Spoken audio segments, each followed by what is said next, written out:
Welcome, welcome, welcome everybody to another edition of Hot Program. I am your host with the most, all the way from the East Coast. And as always, good people, I am in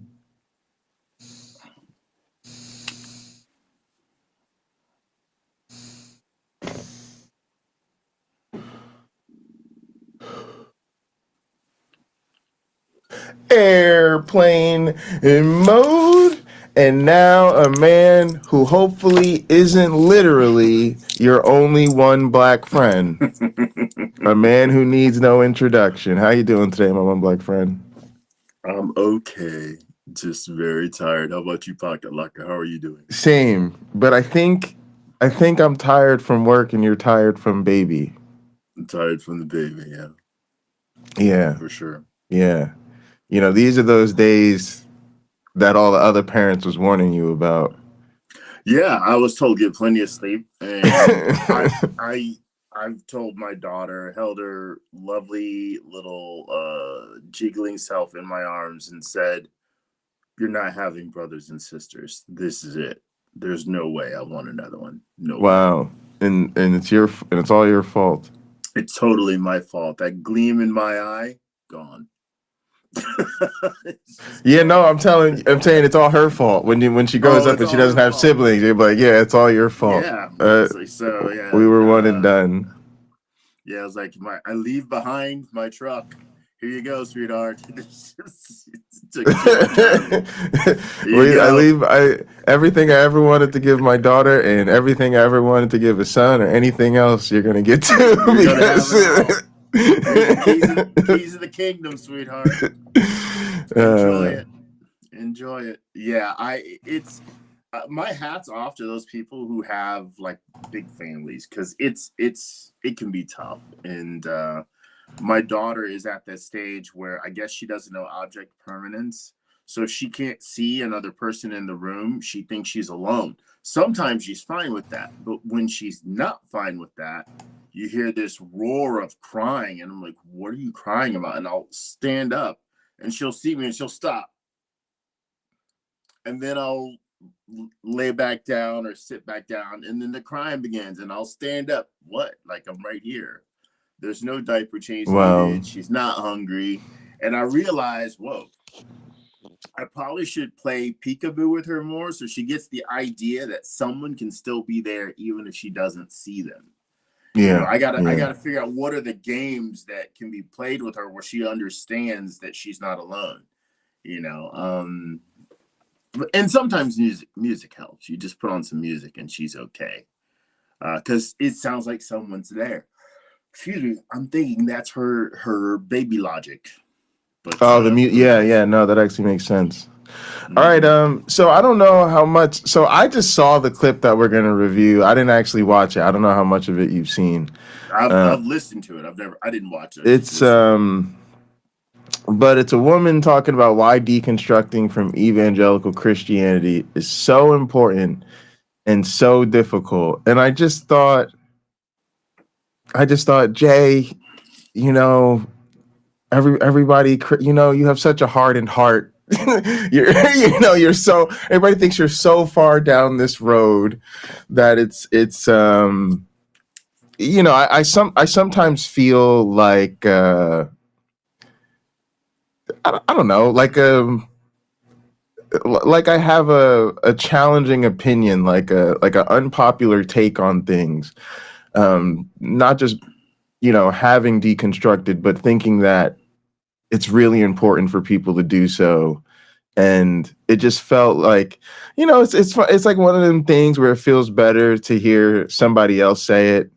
Yes, it could be. Especially sometimes if it's a more palatable person. You know, I think it's easy to look at a me or Uncle Bobby and be like, oh, they get angry, they rant, they, you know, use adult language, and, you know, there's drinking and smoking and all this type of stuff. And to be honest, I have this issue. I really do have an issue, y'all, where people in my real life find my YouTube presence, and quite often, let's just say it doesn't go well. It's not usually a good thing for me when that happens. But lately, I really had to think about it, and it feels like it says more about the person than it says about me. Because number one, you could hate the aesthetic, but what is there to talk about, right? Like I'm grown, I'm damn near 40. I don't stream when I'm at work. If I want to have a drink or smoke a little 420 in the privacy of my home, where both activities are perfectly legal, like I don't even see why somebody should have something to say about it. And also, I'm a grown ass man, so if I use adult language, I don't know. Last time I checked out, I'm definitely firmly in the adult camp. I'm so much in the adult camp, when I go to buy alcohol, they don't even card me anymore. That's how you know you're grown. Okay, you know you're grown when people's business model that depends on you being of certain age. I'm like, yeah, you're definitely of age. Yeah, I'm not even gonna worry about that one. But no, seriously. So I often feel like when people say that or they attack the channel, like they're not listening. You know, because if you really listen, like, what are we really saying that's all that controversial? Like, usually we're responding to people that are lying and calling out the lies, or we're calling out problematic behavior, or we're dealing with apologists. And a lot of what we do is sticking up for marginalized people. Exactly. So it just feels like you're watching, but you're not listening type of thing. But Jesus would stick up for marginalized people. He would, but I guess maybe with some milder, gentler language. Although I don't really think so. You know, I think that's a fantasy Jesus. You know, the Jesus of the Bible, the fluffy one. The one in the Bible was like, I came to bring not peace but a sword. It's time to go hard. You can't follow me if you're not willing to abandon your own family. Like, he wasn't really as mild as he's often remembered.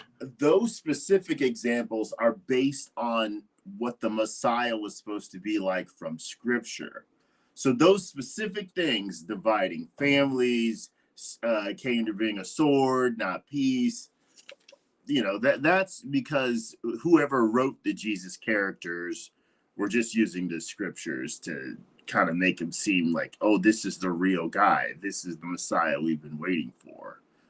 Only for Jesus not to fulfill prophecy. Yes, at all. Well, which is trick you into believing that he did. You know. Yeah. Matthew's great at it.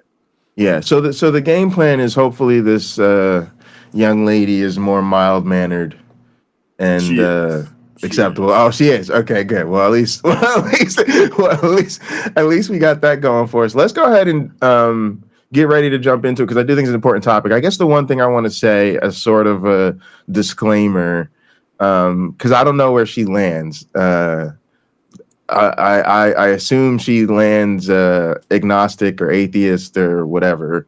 But I do think it's important to put a reminder out there that deconstructing isn't necessarily forcing you to get on the train headed to that destination. Mm-hmm. It's just asking you to get on the train of being willing to examine your own beliefs. Mm-hmm. And obviously, for people to change their beliefs, I think a lot of times that means by necessity they examine their belief, or at least through some path found their beliefs wanting, or else they wouldn't have changed them. But, you know, it's important to remember that that's not where you start. And so deconstructing isn't something for atheists or agnostics or for non-believers or for, you know, people who are doubting. I think it's something everyone should be invited to. To me, actually, especially believers, because believers are the ones whose lives, I believe, are the most impacted by their beliefs. They're the ones who are doing whatever it is they believe their beliefs require them to do. So to me, it's in their best interest too, to just take some time and think through things. Did you have anything else you wanted to say before we tee this up? No, because you haven't seen it, and I've listened to her, so I'll let you go. And you already know what you. I'm looking at AR deconstructing in me the road to Satan. The road to Satan. No, just I'll let you just play it. You're on the highway to hell. All right. I remember where I was sitting when I stopped being a Christian. I remember sitting at my desk. I was working a front desk job when I was in college, and I was reading C.S. Lewis and Ayn Rand, and I was looking at these two very opposing ideologies. And I ended my shift at the front desk, and I remember walking back from where I was working to my residence hall on campus at Missouri State University, and that entire walk, I remember looking around and realizing for the first time in my life that I do not call myself a Christian. And I was looking around and I was like absolutely clueless as to how to even function, because it had been so ingrained in my personality, in my identity, and who I thought I was and what I thought the world was like. Everything broke down, and that is why deconstruction is so goddamn hard. All right, just question.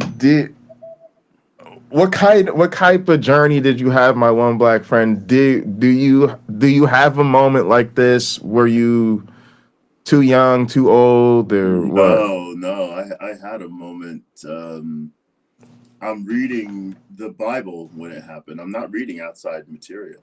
Really? And yeah, I'm reading. I got invested in it to read it start to finish. And as I read over some of the horrible things, I'm like, I don't agree with any of this behavior that I see God doing. The genocides, the commanding making a woman have an abortion that she didn't necessarily want, in Numbers 5. The wars where God is being territorial and taking over other people's land.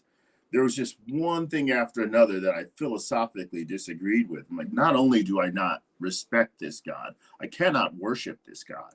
I can't. I don't care how nice Jesus was. And if Jesus was willing to come down and sit in my living room with me and talk things over, he would know, like, I'm not winning this guy over.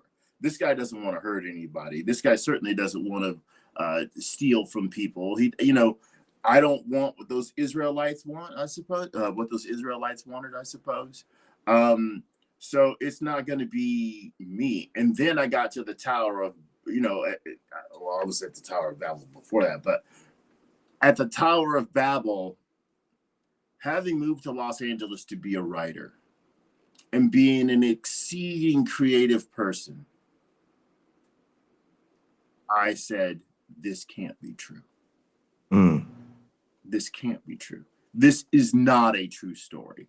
I forgave the metal sky dome in Genesis, right? That's supposed to be surrounding the earth. Sure. I forgave that. They didn't understand what they were looking at. As I've alluded to before, maybe they were looking at maybe the Earth's magnetic field was different back then, and the aurora borealis was over a greater area. So, the magnetic field sort of gave the impression that there's an ocean up there somewhere, maybe lots of blue light. I don't know, right? Yeah, sure. So sure. I think to some degree they were doing the best they could, only to realize there's no way. Isn't it amazing the amount of sane washing we do on our own? It's like, as you're in that journey and you're picking up the little bits and pieces of critical thinking that are helping you realize that those stories can't be true the way they presented.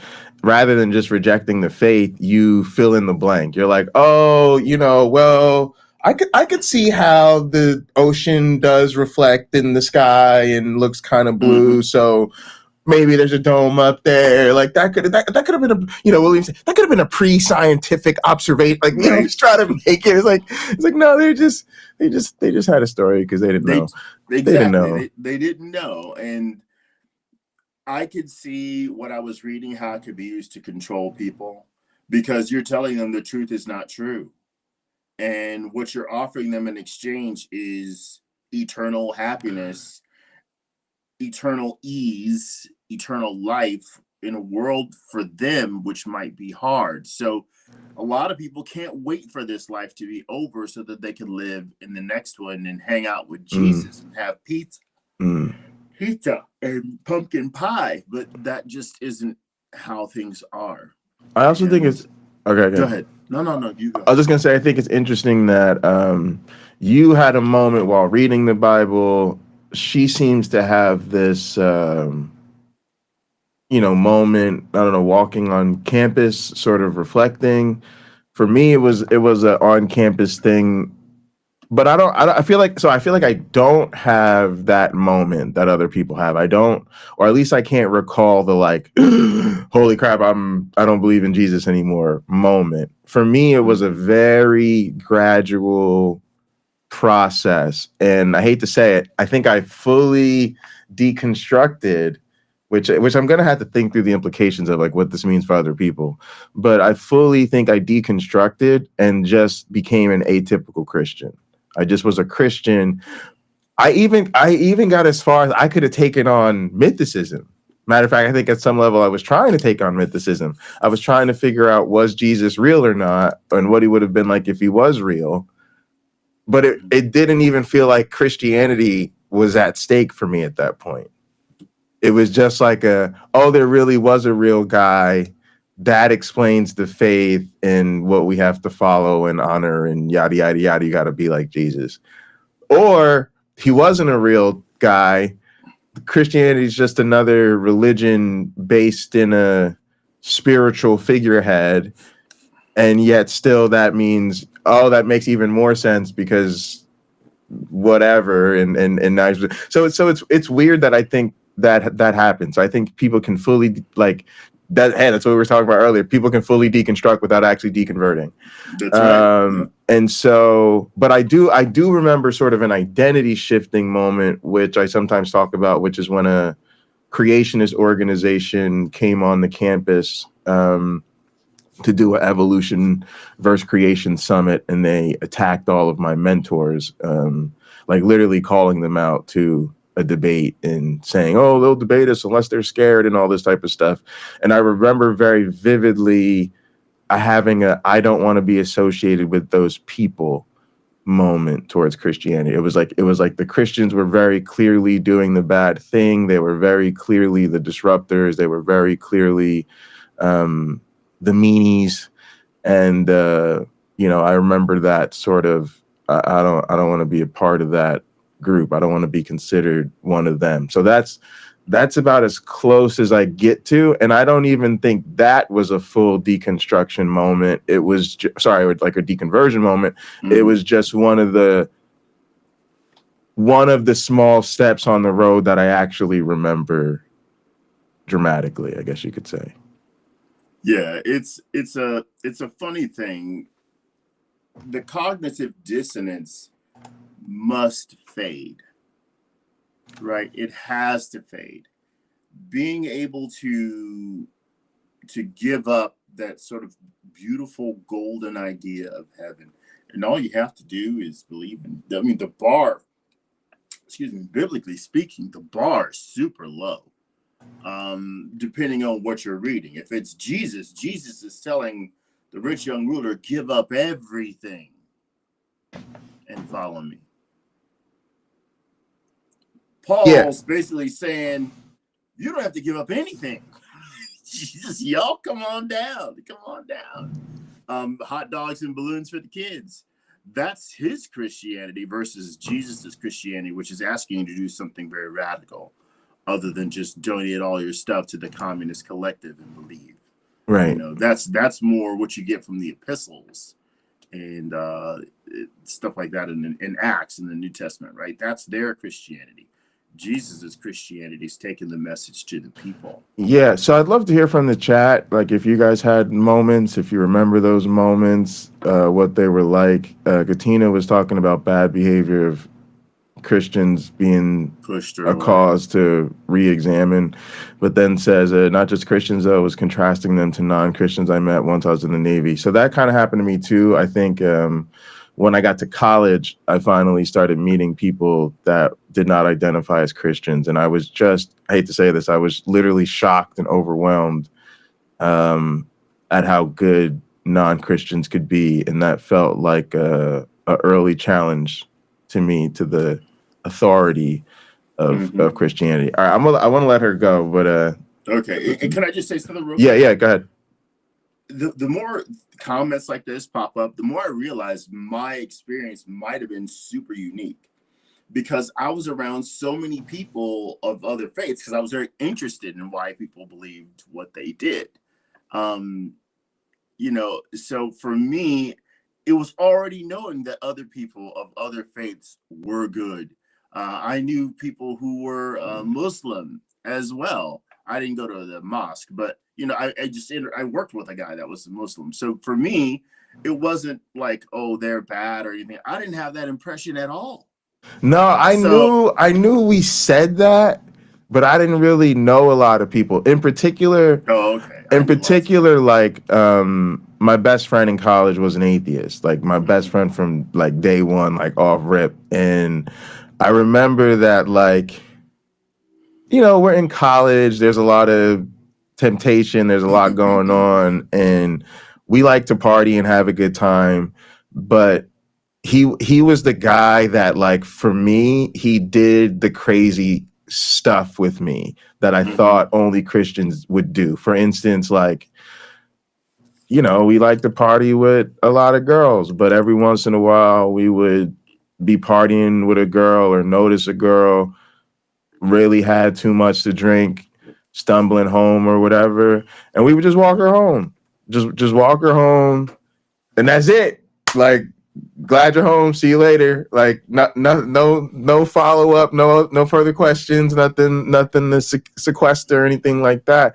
And I remember being like, damn, bro, because to me it was obvious I do these things because I'm a Christian. Jesus is up there watching me. He gonna be like, Jay, you went to that frat party and you walked that young lady home and you ain't try to get the number, you ain't try to get nothing, you ain't try to do nothing. I'm proud of you, Jay.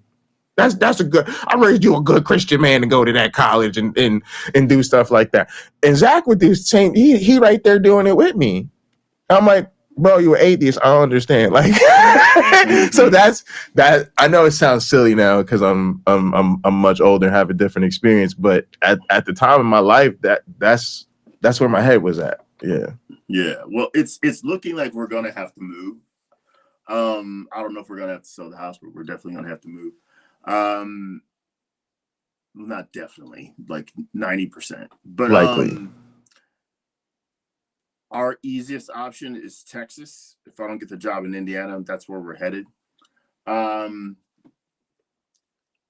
kind of would be excited for a cultural shift where people were always asking me, where y'all go to church? Sundays at 12:30 Pacific time. I mean, sorry, East Coast time. Yeah, I'm part of an online ministry. Yeah. I'm in ministry myself. Yeah. Oh, that's lovely. Where do you preach? I don't really preach. I teach. Yeah. You know, we have a healing ministry here at Hot Program. Hey now. Do you lay on hands? No, I lay on logic. That's pretty. Wow, that's a good one actually. I feel like that's a good t-shirt. Let's play it. Let's see what I'm excited about this. All right. Because it's not just about applying rational arguments. It's not even just about using empathy to allow yourself to see beyond how Christian dogma has maybe had innocent origins, but now it is being used to keep people disempowered, to keep people in this savior worshiping mentality so that they're looking at Donald Trump in the White House as the ultimate savior of Christian values. And, you know, his proclaimed fight against secularism and modernity speaks to these Christian constituents as a way to keep reinforcing the beliefs that they have personally identified with on such a fundamental level, most often since they were children. And everyone wants to be validated. We're social creatures. We are biologically engineered to want to belong to a tribe, to want to belong to each other, to these communities. And so when we have this savior-like figure who uses preacher rhetoric to say in the White House, like, I will make America great again, I will save us from secularism and modernity, I will protect Christian values, like, of course, these believers who have been conditioned, who have been primed to believe in savior figures, to believe that someone outside of themselves can save them and atone for their wrongdoings and make sure that they have a good place both here and in heaven, like, of course they are going to worship that person as if it is a cult. Look, I don't think that every Christian is ignorant. I don't think that every Christian is Is this just her highlight reel? Is this just the intro? Highlight reel to what's coming up? She has another video where she goes more in depth about her deconversion and her story. So this kind of is a bit of a highlight reel. Again, I didn't watch it. I listened to her. So I don't know if this is clips. I know another video began to play where she's more in depth. Okay, I'll say this. A lot of the observations we make are really good, but it's time, I think, for us to really take them seriously and kind of switch up. So to me, she is really on something. I think a lot of us have identified the same thing, which is the tribalism. And I do see this all as very tribal, and I think that that's where people at. It's like what I mean when I say Christians just want to be Christians. They don't really care if it's true or not. They've decided dogmatically that this is what they're associated with. You know, they want to wear the jersey. This is their team. And they have signed what I consider to be a death pact with Jesus. And I think she's going to get into that a little bit, because that's what happens when you're talking about Trump. It's like a lot of us are shocked. You shouldn't be shocked. These people have literally told you in their death pact with Jesus that they're willing to forsake this life. They're willing to forsake this planet.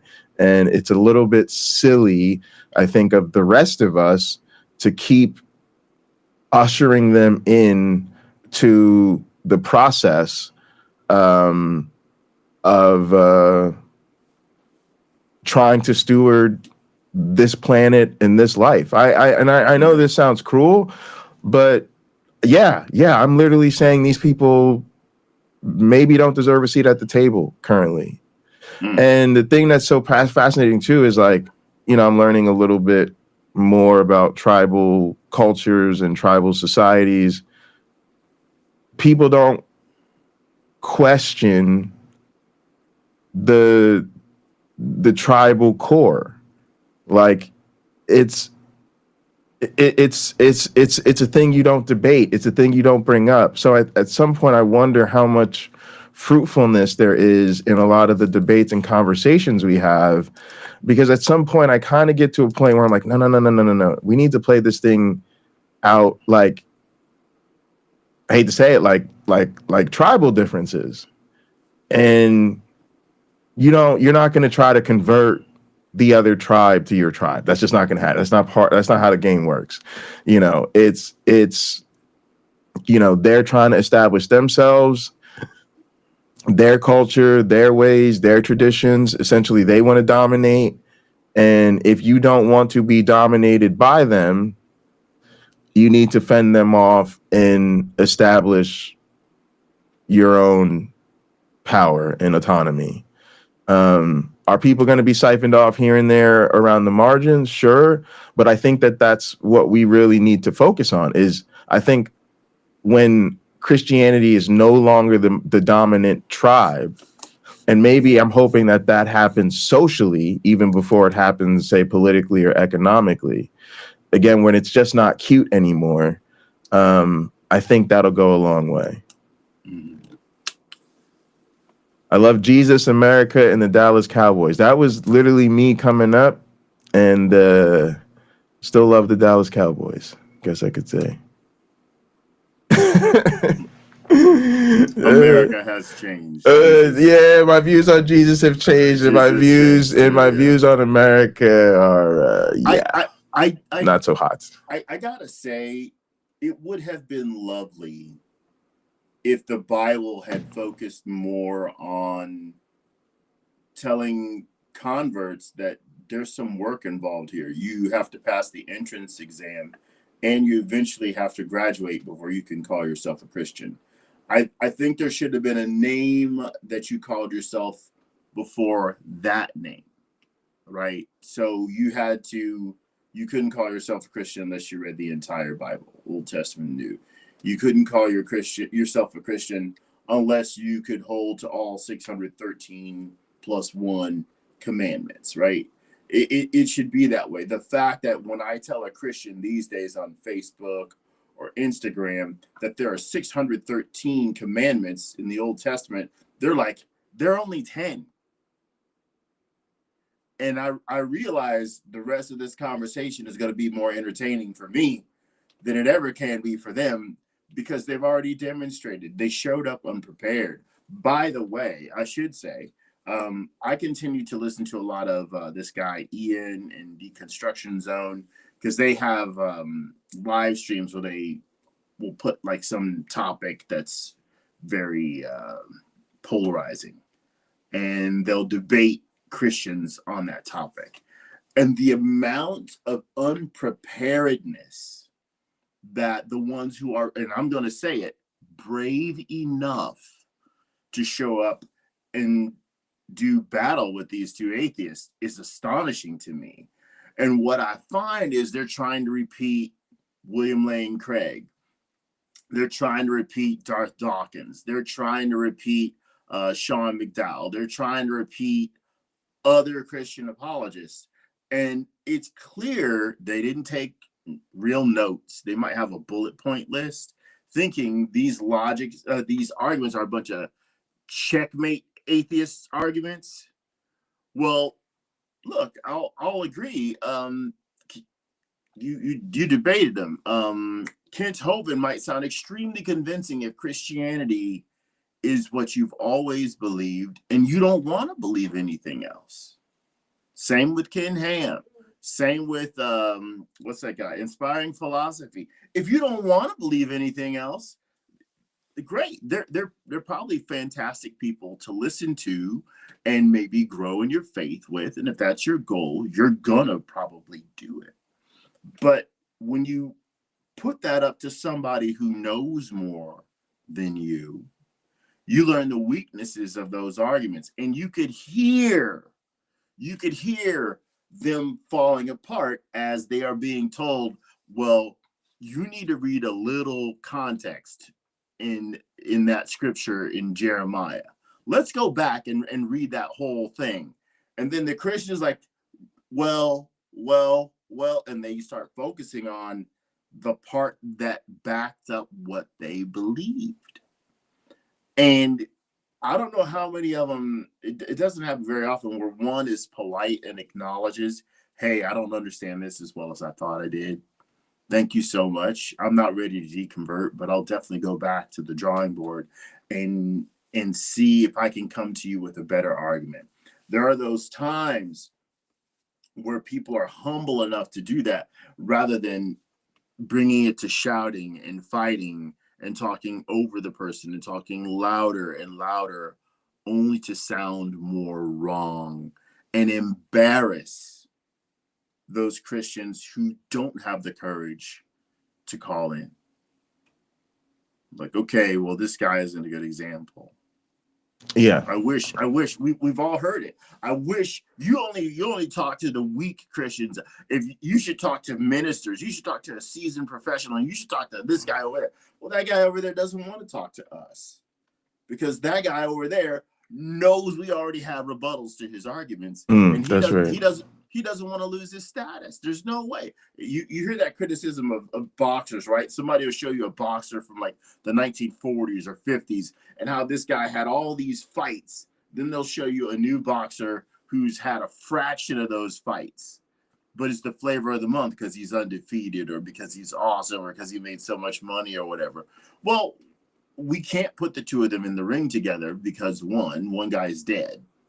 And you just will never know which of the two is the better boxer. You could watch the footage. That doesn't mean that on any given day that the guy that you thought would be better than the new guy wouldn't get his clock cleaned, Right. So, but anyway, that's all right, just a phenomenon I have enjoyed. Clearly, yeah. Let's all right, let's let it roll. Pathetic. I know that there's a lot of progressive Christians who do not align with Trumpism. I know that there are a lot of progressive Christians who are basically a Christian only in name and, are pro-LGBTQ and pro-immigrants and all of these human rights initiatives that, hey, guess what? The Jesus in the Bible kind of was. I will give progressive Christians that. I will give progressive Christians the fact that the Jesus of the Bible, I'm sorry, but he was like pro-working class. The Jesus of the Bible was like knocking over the tables because people in the temple were too greedy, right? My God, my theology might be a little rusty, but whatever. My point is, I get that there are progressive Christians, and I get that the Christians who aren't maybe so progressive, they're not necessarily bad people. But this system of ideology is preying on them. It is preying on them, and it is using their vulnerability and their lack of personal empowerment to keep them believing that they have to look outside for their own saviorship. And Okay. She's on fire. She's on a roll. I could tell this video is going to be an issue. I was expecting her to do the nice, light, polite, I'm gonna sit here and calmly just break it down for you. But she got a little bit more fire in her stool than I thought she did. I'm gonna say this though. First off, there's the progressive Christians. Whoo. Y'all are the problem in many, many ways. First off, the bad ones, the more, there's a reason we call them fundamentalists. It's because they're sticking to the fundamentals. This whole, I'm gonna just call it what it is, whitewashing of Jesus in the New Testament and the progressive Christians, all you're doing at this point is providing cover for the other ones. Because you don't have the core of your own culture. Look at it, it's like your tribe is clearly fascist right wingers. Look at everywhere your tribe is actually in control. What do we have? We have right wing Christo-fascism. So you going around passing out pamphlets about LGBTQ friendly, non-racist, really a hero of the working people, Jesus, it really amounts to very little other than you focusing more on whitewashing what these other people doing and just continuing to spread it and propagate it rather than even focusing your attention on actually confronting and dealing with the Christo-fascist elements in your own churches and communities. Can I jump on that real quick? Yeah. And I'm gonna just say real quickly that part of the reason they won't do that is because they know they can't win that fight. Go ahead. To dovetail what you said, where's the outrage with ministers, not just in the Catholic Church? It's rampant. Abusing people, children, adults, males, females in their churches. The physical abuse, right? The sexual stuff. There's no ongoing public shame of it. There's no ongoing public outcry. When a court case makes the news, okay, it's a big deal. But where's the minister that says, okay, church, nobody's doing that here? Or or on Sunday morning, the first question, is this happening to anyone in this church? Every minister ought to stand up and say that on Sunday. Is anyone here being abused? Do not be afraid to speak out. This ought to be the safest place for you to tell someone. And you can say, you don't have to raise your hand right now. You can tell us after the service. You could email us. You could call us. Let's get you the justice and the help that you deserve. That's not what happens. No. And when is the minister going to say, we're going on a field trip. We're going to caravan. When kids get in the van, or we'll take the church bus, and we're going to protest at this other church where they just made the news. There it is. There's 3 people. Yeah. There's 3 people that came forward, and the minister and the sheriff came to get them. We're going to go over there, or the sheriff didn't, right? The sheriff didn't come get him. Exactly. We're going to go over there, and we're going to protest. And for all those heartfelt, Bible-believing, true Christians that are in that congregation that can't condone any of that, right? That won't be party to it, they can come here. We can make a couple trips in the bus. We have room in the parking lot. And if not, they can park on the street. And if not, they can park at the local school, and we'll bring them down here, right? Yeah. We're going to worship God for real. Yeah. We're going to worship Jesus for real. And we're not going to be abusers to people in this flock. Yeah. Show me the article where that's happening. Yeah. Show me the article. Show me the video footage of where that's happening. You'll see some people, there's like 9 of them, right, out on the corner with the sign protesting, and it's not the Westboro Baptist Church people. There are videos of that, but they go away. It's not an ongoing thing. The community doesn't say, okay, well, this week this church is going to do it, next week that other church is going to do it, where they literally apply constant pressure for justice. They don't. They don't. And that's a damning observation, that like literally we see all this injustice right there in your own house and you don't do anything about it. The other thing with the liberal types is I get really sick of them pretending that basic common wisdom is divine in origin. When they start talking about flowery, fluffy Jesus, there's literally, we read on an episode the poem, Everything I Need to Learn, I Learned in Kindergarten, right? Help each other cross the street, take a nap, share what you have, blase and the Glavinoids. That's the sweet Jesus we get. Love your neighbor. Oh, he thought it was corrupt for the priest to be stealing money from the people. He preached to love your enemies. It's like, listen, I get that all that was a positive message, but number one, like it's literally absurd for you to pretend that these are not things human beings would have figured out without him and figured out previously. And the other problem is it leads you to literally pretend that you can't have those same values and uphold them unless you're a Christian. So what you're literally saying when you say, oh, well, Jesus was all about loving your neighbor, is pretending that the rest of us haven't figured out to just love our neighbors because it's the right thing to do, or because we might need them the same way they might need us. Like it gets absurd having to pretend that these literally mundane things that third graders know about how to get along with other people are literally the best evidence you have for the divinity of this character. And then the other thing is there's just no truth to it. Like it's all so meaningless and empty because it's built on lies. I really don't care about how loving you think you are to the people around you if you being loving to the people around you depends on a literal fairy tale that actually can't be true. It renders your whole demonstration, because that's what I feel it is a performance. It reveals how performative it is. Because it really says, I don't know how much I really do love my neighbor, and I have to believe in something supernatural. I have to be offered eternity. I have to be offered supernatural powers and eternal life for me to decide, yeah, I shouldn't cheat on my wife. No, if I get married, it's like I don't cheat on my wife because I married a beautiful person.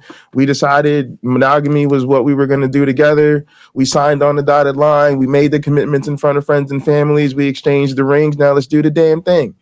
That's and if it don't work out or we got to do something else, and it don't work out or we got to do something else. But to again pretend that like your marriage is so much better than mine, but in reality you're telling me y'all are only faithful to each other because Sky Daddy will get really mad at you and punish you for eternity if you cheat. It's just not very impressive.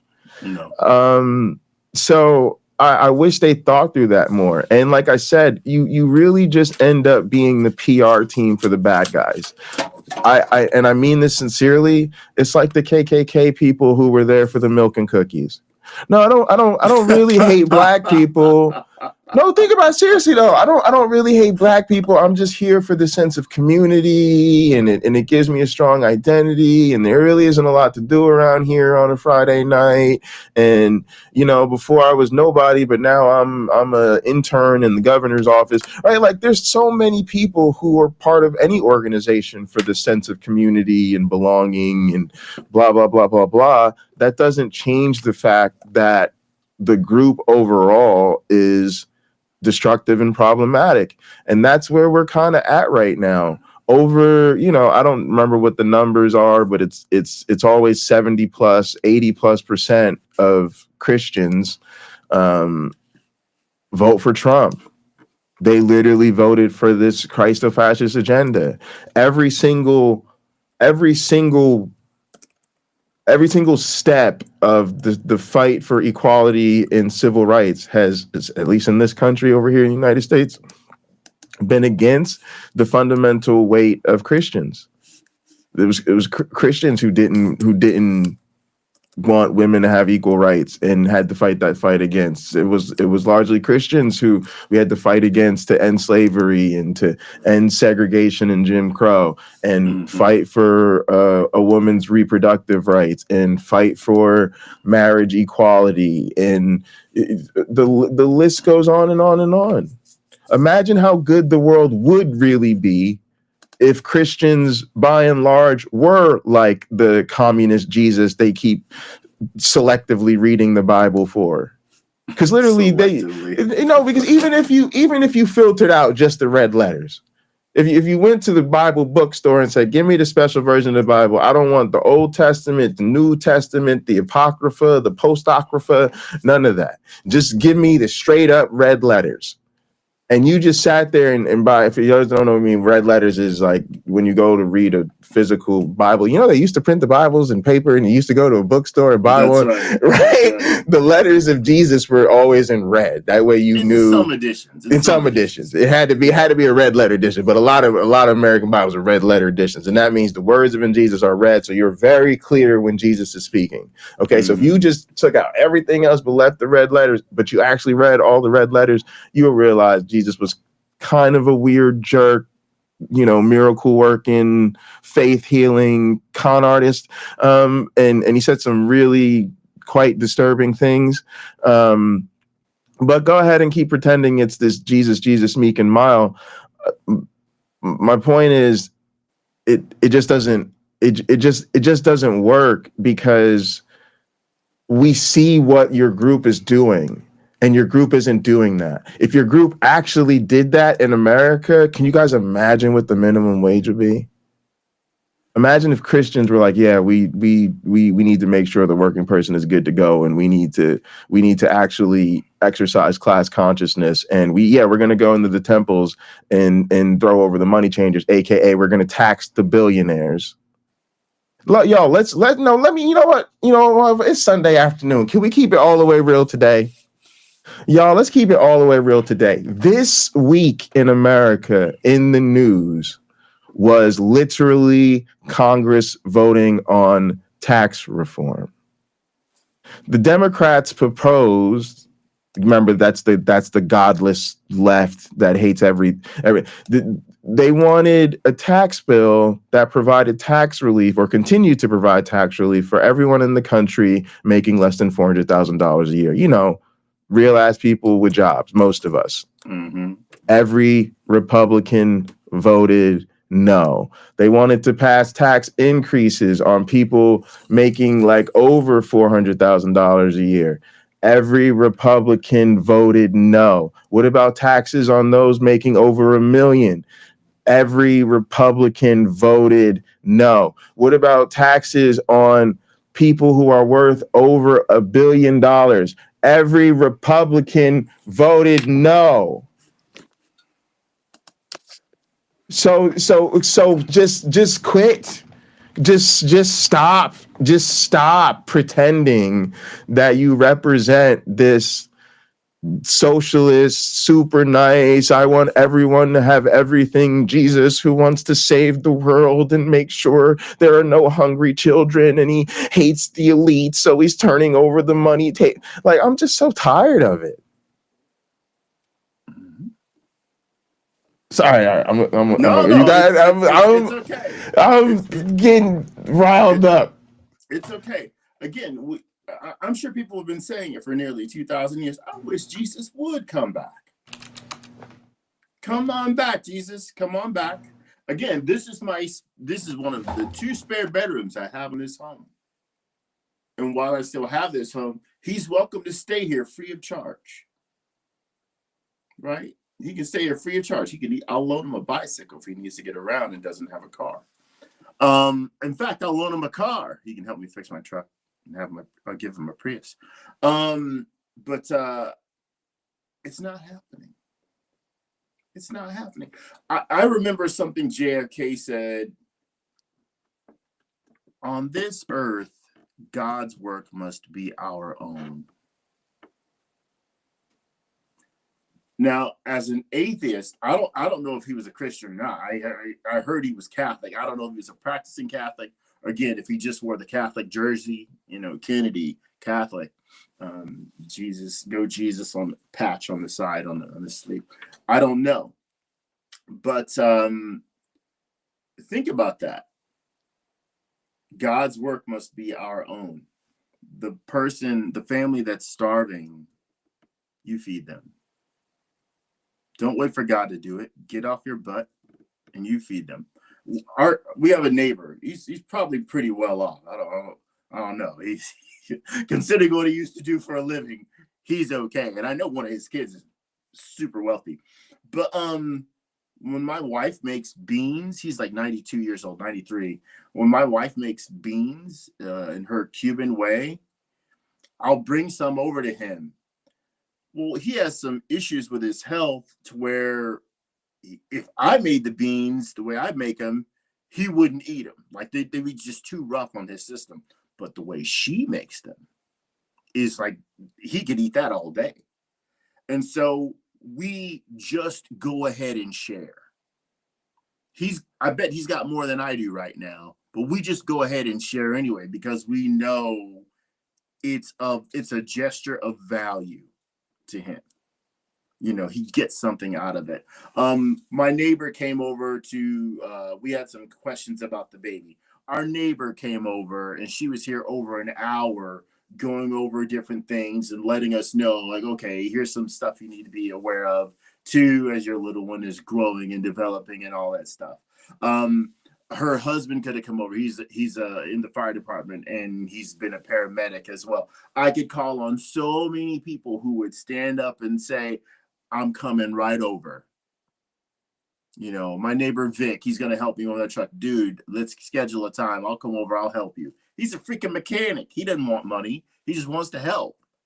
There's so much of that already. And I don't know how much of it depends on people being Christ-like, right? It's just people being great. People being great to each other. The world has so much of that. And yet we can still say we need more because there's not enough of it. We all could cite examples where we just need it to be better than it is. And we do. But to give the credit to Marjorie Taylor Greene, you're out of your freaking mind. That's not what she's about. But she'll say she's a Christian. And Lauren Boebert, right? You're out of your freaking mind. Donald Trump, you're out of your mind. Those people are not Christians.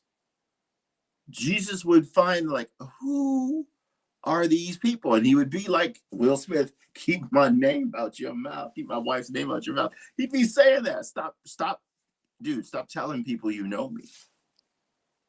You don't.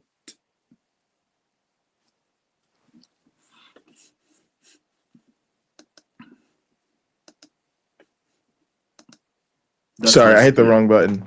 It's okay. That's my spiel. I use my other mute. All right, we're gonna switch things up real quick. Let's listen to this because this is actually a good illustration of what I was talking about. Is talking about what was said in the Rules Committee last night. I want to take a couple of minutes to talk about how people voted in the Rules Committee last night. We gave Republicans a chance last night. It's a little quiet, gang. So bear with us. I guess they're just a little soft. Rules Committee. We said if they really don't believe that this budget cuts funding for school meals, if they really believe what they're saying, then they can vote to assure the American people that they're not going to steal school meals from kids in order to give tax breaks for millionaires. Every Republican voted no, every single one of them. Then Democrats offered an amendment to protect Medicaid. And Medicaid, as you know, Mr. Speaker, covers 41% of all births in the United States, nearly half of children with special health care needs, and 5 in 8 nursing home residents. We asked them not to cut Medicaid in order to fund tax breaks for billionaires. Every Republican voted no. Then Democrats offered an amendment to extend tax cuts for people making under $400,000 while ensuring that corporations and billionaires pay their fair share. We asked Republicans to continue tax cuts for only those who need them the most, because those are the tax cuts they let expire while their tax cuts for greedy corporations were made permanent. We asked them to prioritize working families over greedy corporations. Every Republican voted no. Then Democrats offered an amendment preventing tax giveaways for people earning over $1 million a year. Every Republican voted no. We wanted to see if there was anyone so rich that Republicans don't think they deserve a tax giveaway. So we asked them to vote against tax breaks for people earning over $100 million per year.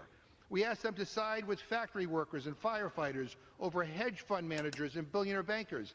Every Republican voted no.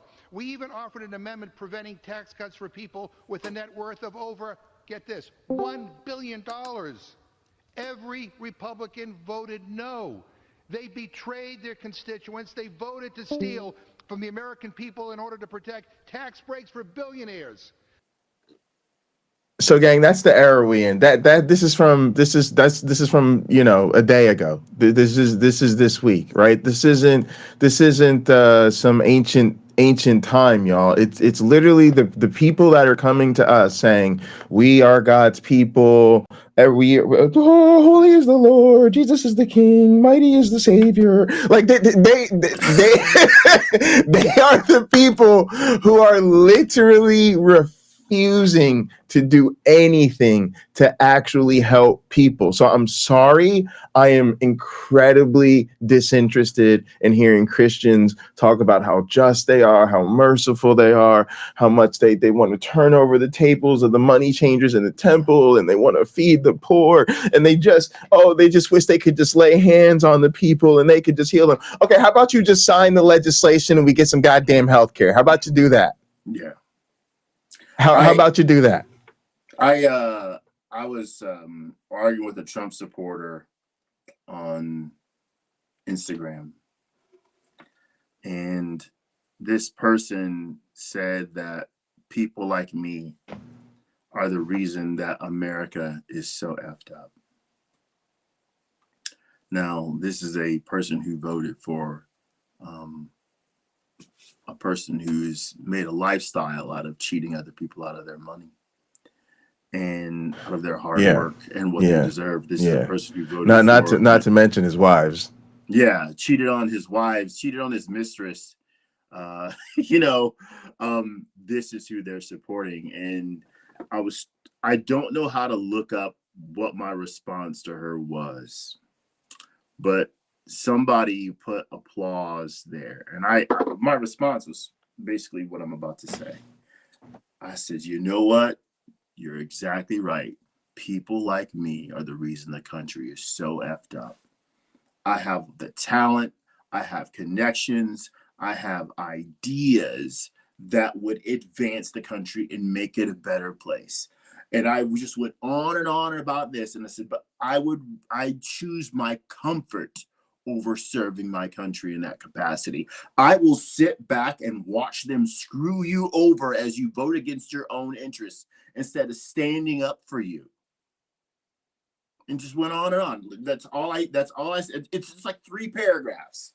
And I ended by saying, yes, people like me are the reason the country is so effed up, because we don't run for office to change things. I let those Republicans muck it up. I'm not standing up to show them a better way, nor am I standing up to show the Democrats a better way, right? I give many of them my votes. When I agree with them, they get my votes. But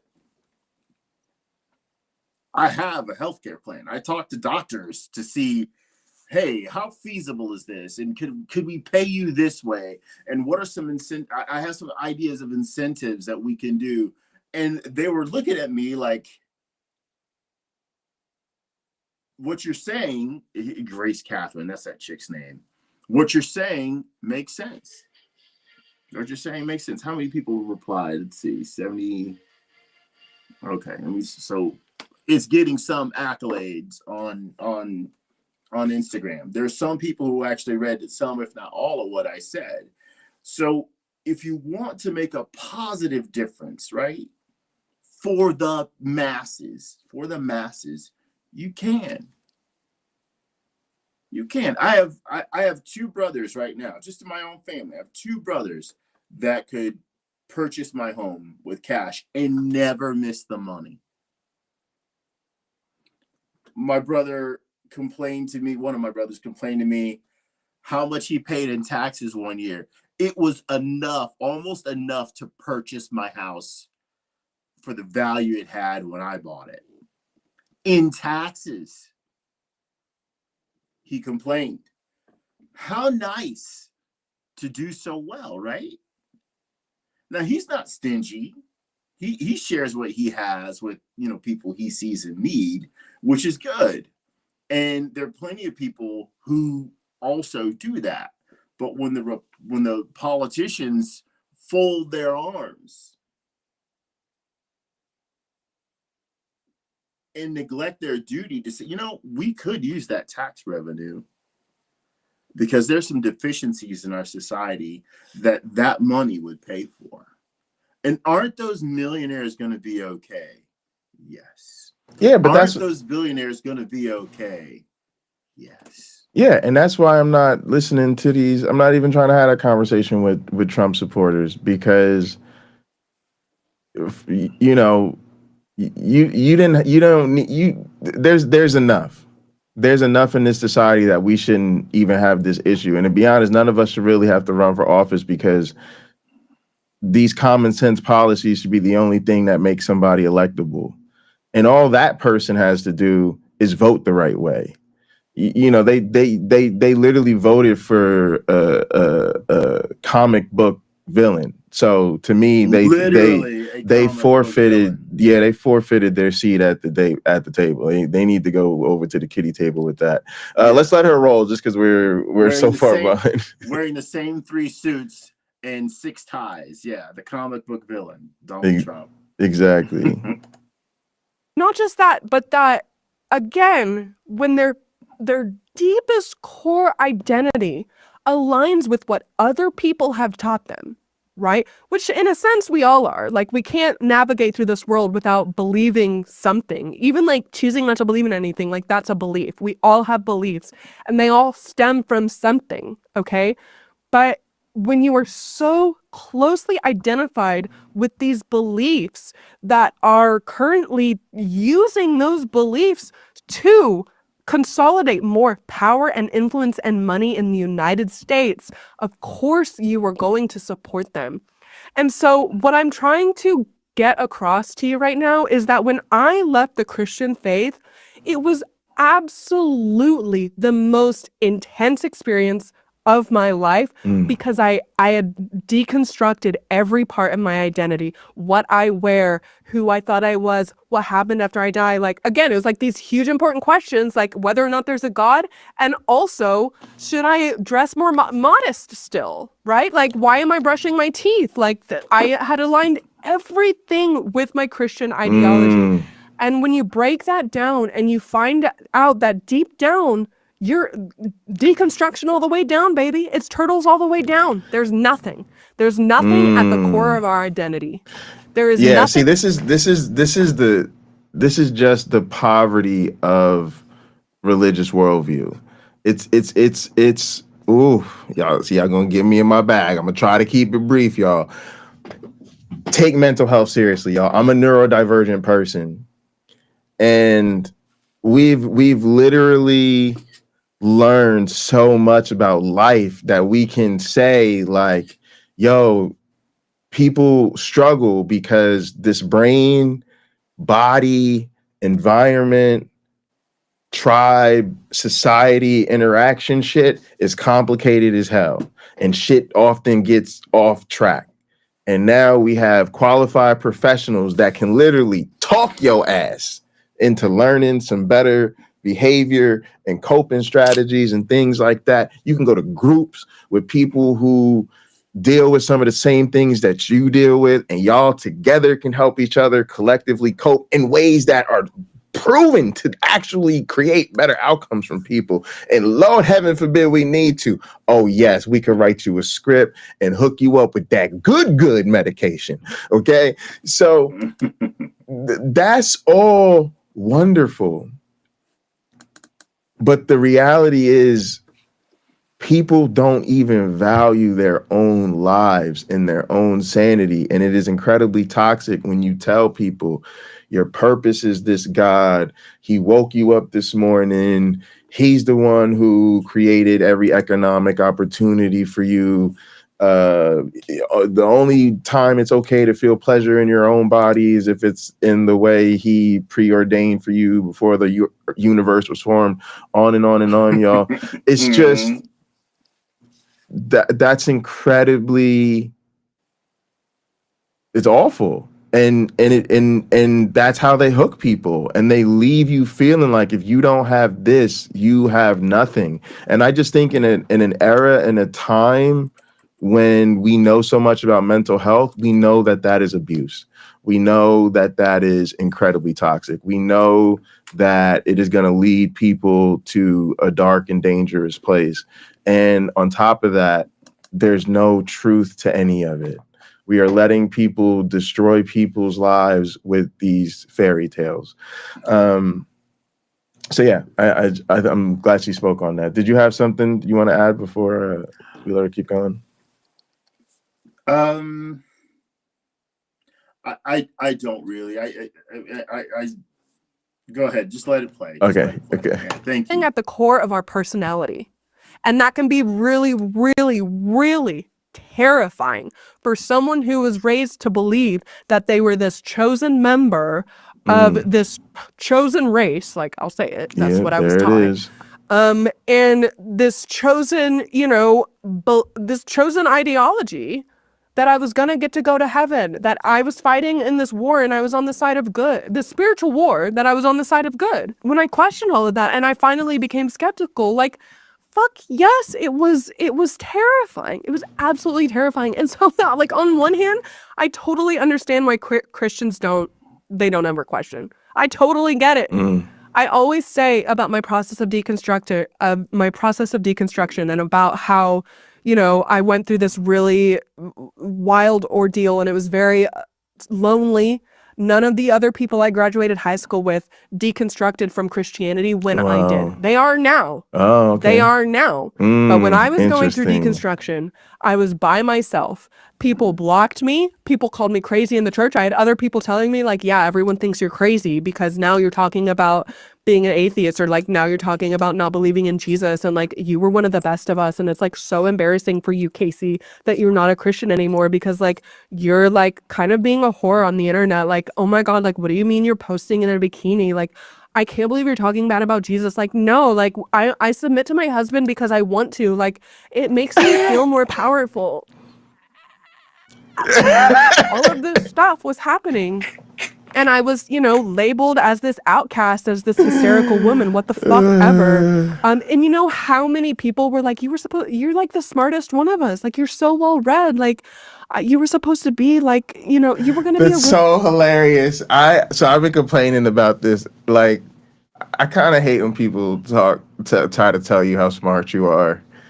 And now I'm always like, do they say that so that they can feel like they're smarter than me or what? But it's really annoying because people don't listen to you and they don't take you seriously when it comes to your real shit. So you'd be like, what good is telling me I'm the smartest of the group and I'm the most well-read and I was the most serious Christian? Yeah, and if I don't believe it anymore, what does that tell you?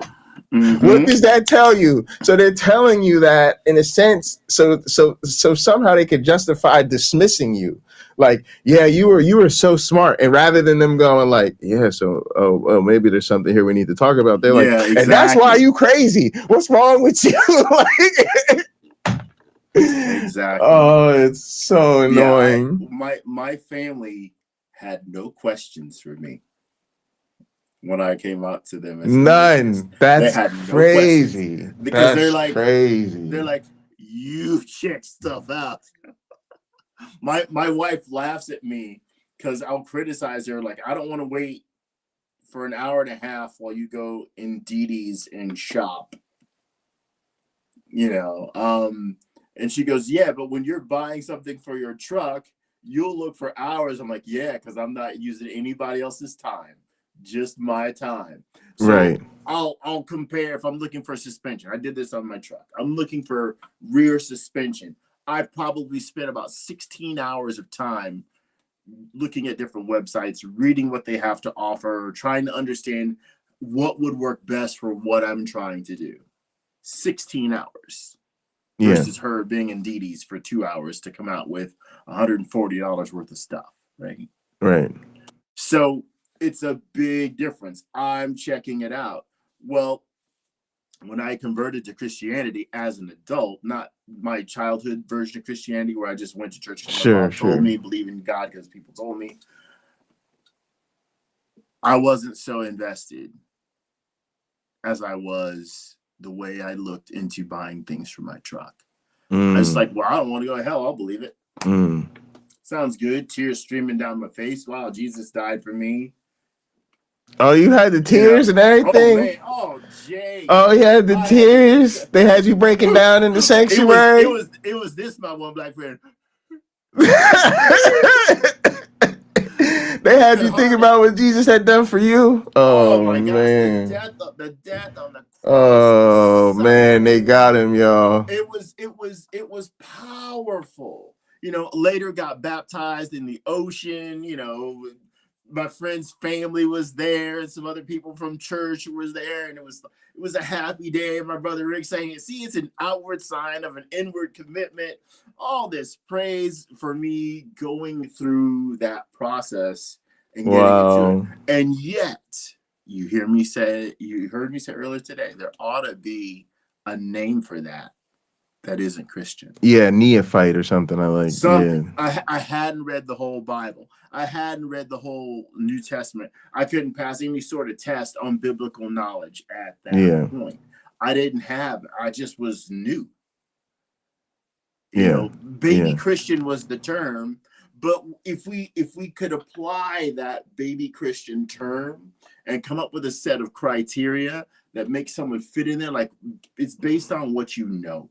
Not how long you've been in it. What do you actually know? Most Christians, I would argue, are baby Christians. You have almost no biblical knowledge. No, they don't. They don't. No. They should. They should. If you knew, you wouldn't be a Christian. That's I'm firmly committed to that. If you looked into it, you wouldn't buy into it. Mm-hmm. So I don't know. All right, let's let her go. That was awesome though. I know they got you like that. Wife, that was the ultimate icing on the fucking cake. On the night of my graduation, when I gave the best speech that school had ever seen, I got a standing ovation. I made people cry, made people laugh. In my valedictorian speech, it was talked about for years later. It was quoted the year after. I don't fucking care how braggadocious I sound right now. Like, it was such a good fucking speech. Do you know what I was told multiple times by the coaches and the pastors of that church that night? They looked at me and they said, "You're gonna make a great pastor's wife." Watch me. Anyway, I was very much an outcast when I started walking away from deconstruction. It was very lonely. I think it's great now that a lot of the people I graduated with are calling me up, or texting me, or messaging me and saying, "Hey, you know, after all of these years, like, I'm actually deconstructing too. Like, I'm actually questioning the Christian church and the way that we were raised." I have so many people messaging me that now, and I am so happy that a lot of us are finding our sense of empowerment. There is a part of me that's always going to be like, okay, where were you 10 years ago? Because I was like really lonely. You guys are, when like, I so mean. needed you. But super glad you're here now. But anyway, all of that aside, like, it was such a lonely process, and it was so scary, and I was directionless, and I went straight to like addiction. Well, I went straight to alcoholism and, you know, drugs and partying and the whole thing. And I regret none of my 20s. I loved my ratchet years, loved that for me. And no, like, you know, it's a rite of passage. I fully embody, you know, embrace that. It's just, I look around me and I see okay, there's so much there. Okay, so one of the things I think is really interesting is that Christianity doesn't actually, religion in general, they don't actually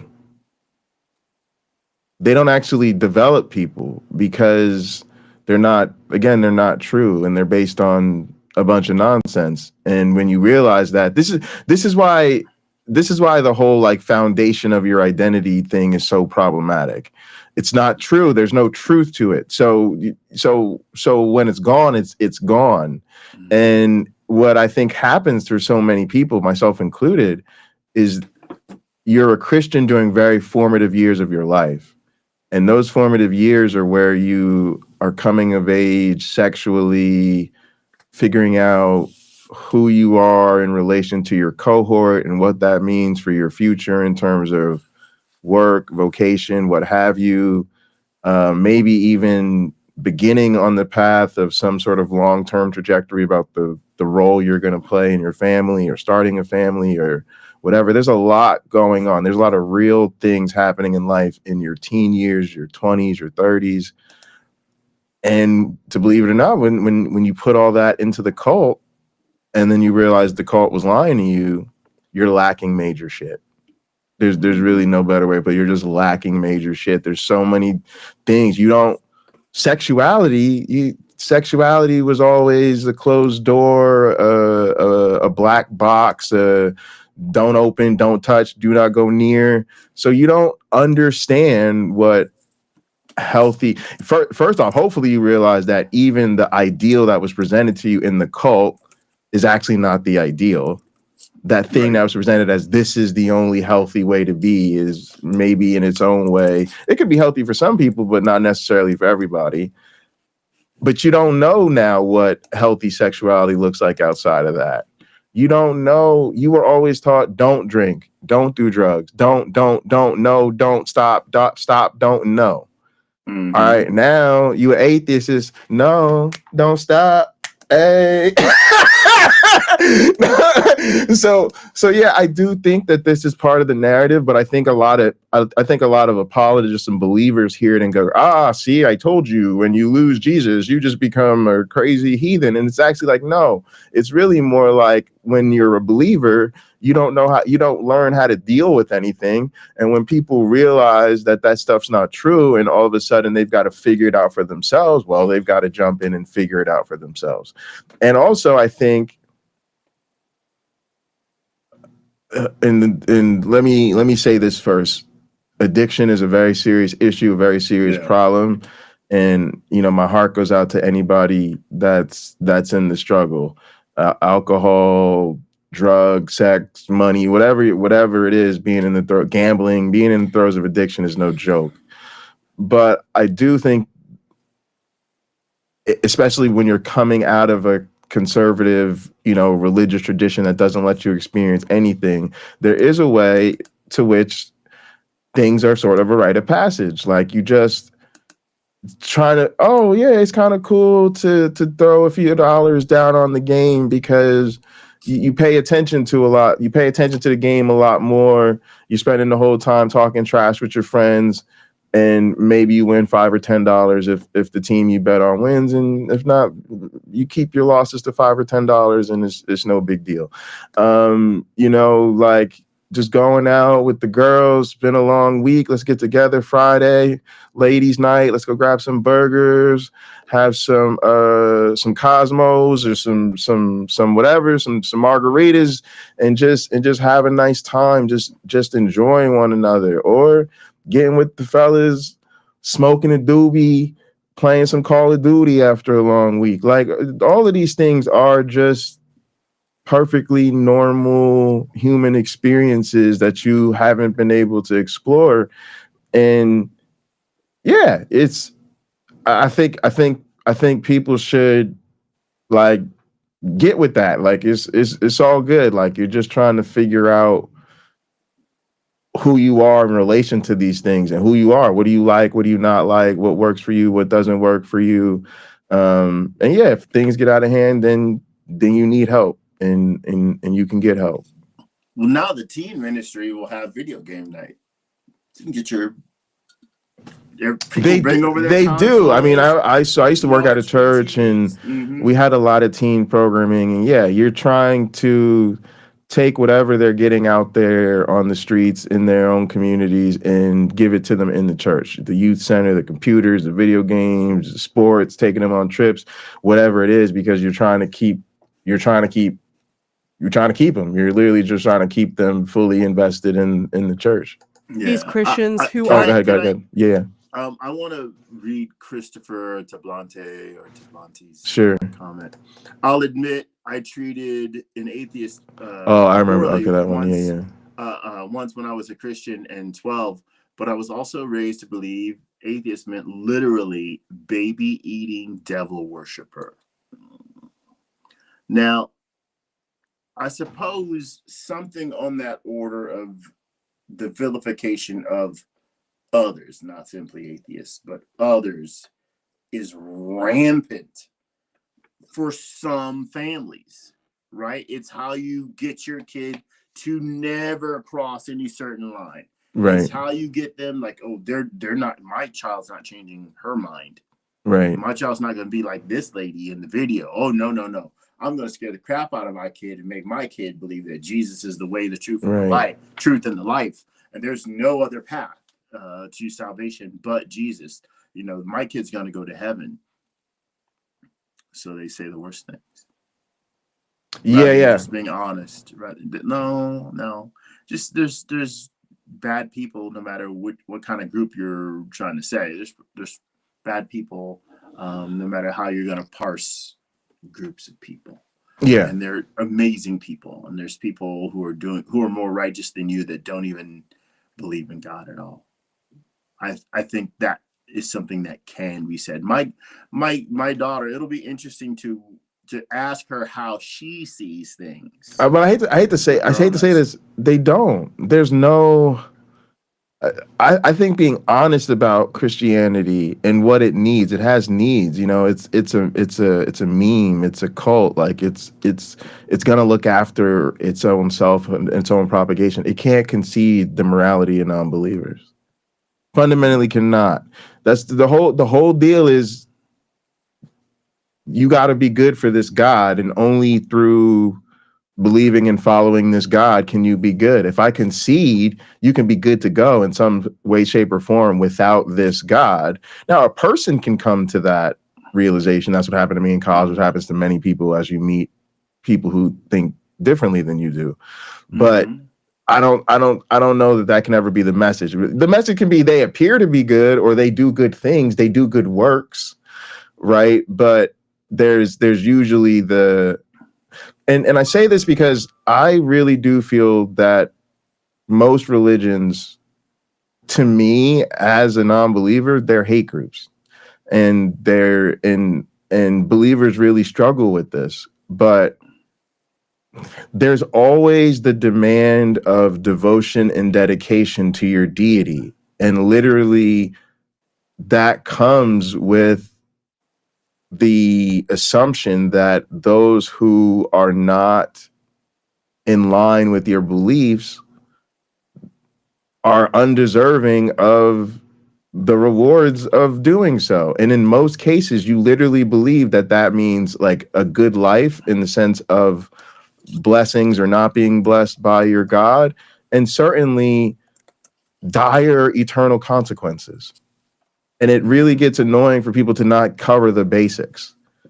And if you read most religious texts, they have beef with certain groups, beefs with other tribes, beefs over land, beefs over women.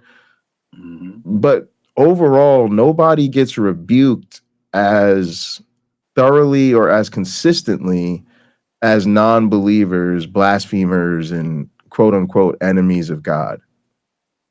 And it's very weird to like have been a serious Christian and now not be, and remember exactly what it says about non-believers.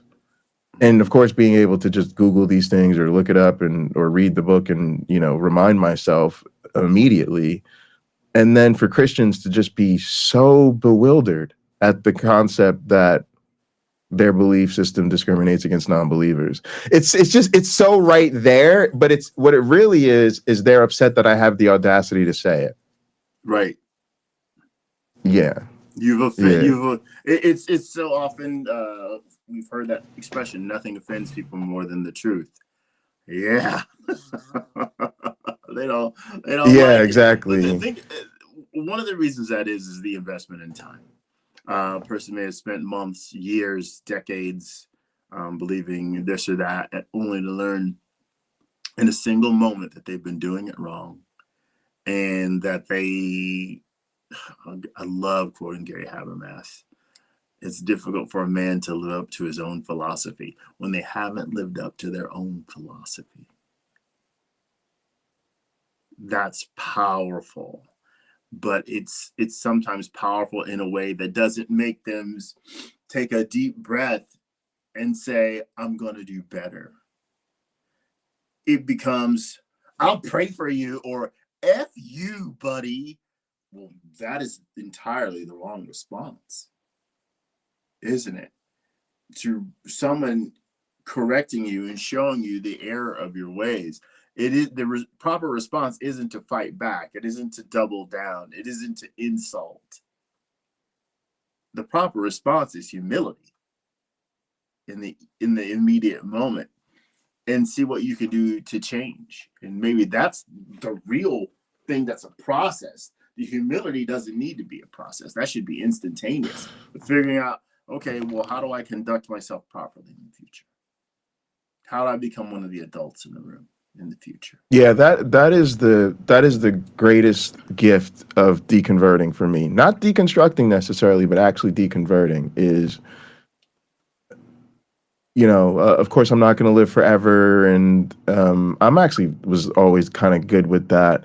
But just realizing that, like, I have to be here and take control of my life and be responsible for how I contribute or don't contribute to the world around me, and like taking that on and really then understanding that from that place, I can participate at the adult table. I can talk about what's going on. All right, let's keep this rolling.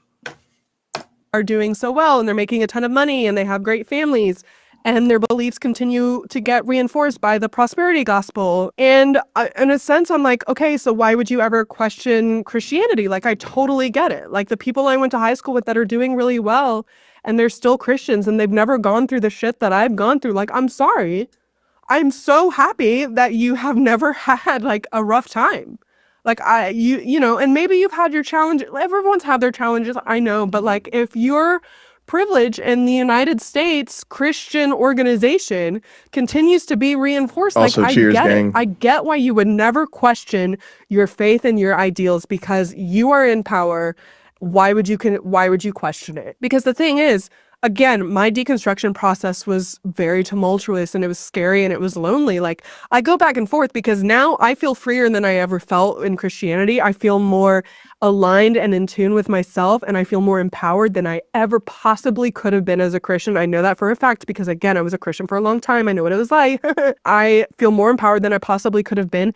But like, there's a part of me that's like, I wish that I could share this wisdom with everyone. I wish everyone could feel this empowerment and this sense of peace in knowing that I'm totally good with a secular atheist version of spirituality without the need for any kind of religious dogma.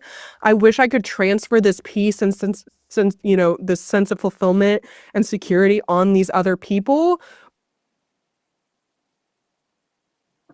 Y'all know I hit pause the tape because I heard spiritual. I keyed in on that too. But I also kind of, in a way, I took it in the mundane sense. I didn't take it in like the technical sense of like a new religion or belief in this the supernatural necessarily. It more felt like she was saying spirituality just in terms of my personal sense of peace and agency and autonomy and what we might consider the auras of life and her emotional well-being. Yes, that intangible aspect of emotional well-being. Yeah, that's that. At least that was my take, gang. But we'll keep listening and we'll see if she goes somewhere else with that. But in a sense, like if that's what she's talking about, I like that. I actually think, and again, just trying to be creative and deal with different perspectives, maybe there is some value to us seeing if there's a way we can talk about spirituality where, for me, it might be a mundane phenomenon. And when I say mundane, gang, it's not necessarily like boring or uninteresting. I mean ordinary. I just mean like it's something you could. It's not outside. It's something we could explain by science or natural processes. It's just kind of the way the world is. It's like, people have stress and, when you have less stress, you feel good. Right. So that's what I mean. Like, it's just nothing outside of, natural processes. But to still say that I understand how these things are spiritual in the sense that they are important contributions to our emotional well-being or whatever, my one black friend, right? And then we can kind of meet here, maybe, and have a conversation about the benefits of atheism, right? Maybe it's not all about deconversion or deconstruction, is leaving it behind, but it could be changing it in a way that is actually beneficial. To me, you could talk about things like I don't have to deal with guilt or shame, or I'm able to relate to people on my own terms, or I construct my own value to things. So, for instance, I could say, like for me, for instance, with relationships, I've been in monogamous relationships, in non-monogamous relationships, in situationships that are not even to the status of relationships. And I think something that a lot of us enjoy is that we negotiate that with those other people, right? So I've been in a non-monogamous relationship where you didn't have to be monogamous to actually honor the relationship. That just like wasn't part of it. And it's really great because you actually learn that you can have a relationship where just sexual devotion or whatever doesn't count, doesn't cut it. And I'm gonna need more than that for this to be a meaningful relationship. And there's actually something quite beautiful to that, I think. And then you could be in a different situation with another person and be like, oh, it's just going to be me and you, and we're doing monogamy, and we've made that our value. And then there's something beautiful and special to that choice, because we have both chosen this together with each other and we're into it, right? And to say that that feels amazing, even when there's highs and there's lows, or there's stress and there's growth and there's a new baby and we got to move and maybe we got to sell the house and there's so much going on. We still get to lay down next to each other at the end of the day and honor this choice we've made together, right? So that I do think that, like, I'm with it. I'm messing with it. Y'all know me. Y'all know I'm kind of hard to get to come around on the softy, feel good, friendly type of stuff. But I could see some value to talking about spirituality beyond religion, especially in a conversation, trying to work people through these things. She's opening my eyes to some things. Well, again, mental health and well-being, key issue for American society, key issue for any society.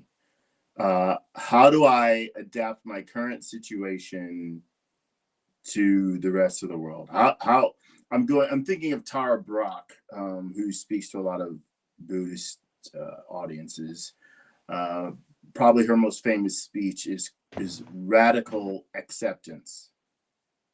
How do you really, really accept things that aren't going your way? And what do you do with that? I'm glad I'm going to re-listen to one of her speeches about that, because it's happening right now to me. How do I really accept this? Because things for the last 2 years haven't exactly gone my way. Got a few good things, got my wife here, got married, we have a baby. The list pretty much stops. Yeah, I'm 2 with years, you. right? I had very little of that. 2 or 3 2 years. No, I'm in the same boat. I'm feeling the same energy. Yeah. So once you arrive at that realization, it's what can I do with what I have? Yeah. I'll tell you this. And what should I do with what I have? Yeah, go ahead. I'm a wrestling fan. Isn't that crazy? I sent Pocket Locker you did. I gotta apply. I'm sending an application. The WWE is hiring. But no, I say that because to your point, like I'm in the same situation where things have been not the way I wrote them the last couple years, and things have been especially tough lately. And I've realized that, like, I'm here in this moment, and part of my coping is my whole life I've always been a wrestling fan, and so I've been watching wrestling and following wrestling. And like last night I stopped working early and watched the wrestling pay-per-view, and I realized, like, oh man, I'm really lucky because this is my escape. This is how I cope with life. But to your point, that's for me, that's part of the acceptance, right? The part of the acceptance is like, yes, things are crazy right now. We're gonna set that aside and think about what happens in this ring for the next couple of hours. Well, I love helping people with analogies because I'm pretty good at it. So let's take your situation. The analogy is real simple. You go to pro wrestling for comfort. Well, absolutely. Those stories, the storylines of wrestlers, I don't know their terminology that they use in the WWE, but it's curated, right? Some of the anger is curated. Some of the beef, back and forth, name calling and all that stuff is curated. The walkout to the crowd is curated. Yes. Many people in the crowd don't understand that any of that is happening. They don't understand that it's a... Go ahead. It's really interesting. I often wonder, like, Yeah, so definitely like with kids and young people and stuff like that. And part of what I miss is, you know, I think there's there's too many people who know that it's scripted or whatever. I feel like the bubble gets burst earlier and earlier. And for a lot of people, that's the end of it. For me as a kid, we learned really early that it was, scripted.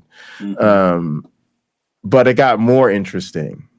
I think that's the thing. It's like if some people are like, because people tell me this even like now they'll be like, well, you know it, and I'll be like, bro, I'm almost 40. Like, what do you mean? Like, do I know? Like what are you saying? Like, of course I know, but for some people that just means it's not interesting. For other people, it's like your favorite. It's like any of your favorite show. You don't believe that those people are actually married to each other in real life, or willing to duel to the death with swords at the drop of a hat. But they make magic on the screen when we're all willing to pretend for a little while. Yeah, and look, and I'll swing this back into the wrestling analogy. The magic of make believe is sometimes to inspire you, not just to draw your attention away from your problems, but give you a direction to go in, encourage you, to embolden you, to make you realize that, yeah, things are tough for other people too. The story I'm seeing on this screen is just an example of how awful it can be. Oh, look, this person has to change their priorities in order to make their life work right now. There's great power in storytelling. So as you are sitting there enjoying the rock music and fireworks that explode when somebody walks in the room, and mugging to the crowd and all that stuff, getting everybody hyped up, and they climb to the ring and they're doing all this wonderful athleticism that is amazing. Somebody wrote down a lot of what's going to occur. Yeah, and I'm thinking about how the church is the same way, right? The church is the same way. Somebody wrote down the moves, right? Somebody set up the timing. The two people in the ring, no doubt, spent hours or days rehearsing. And the crowd is just roaring, cheering, jeering, invested as if it weren't theater. Yeah, and it's funny. It is literally the same way in church. And I just remember all those nights literally where I'm down in the basement playing drums, working on the material for the weekend, and my grandfather's upstairs in the study working on the sermon, and then you're going to do rehearsal and all that type of stuff. And other churches where you're just, you're working out how the set list goes with the pastor's sermon series. And then everybody spends all week doing the thing. And then you literally rehearse it right even before the service happens, and honestly, I think it should be that way, because that's how you put together a nice experience for the people.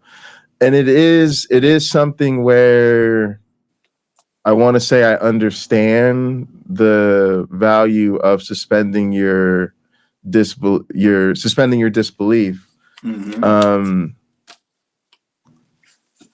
It's just there's something else going on in church. There's something else. There's literally something else going, because there's a lot of these things you can talk about. People could throw sports in this conversation and a lot of other things.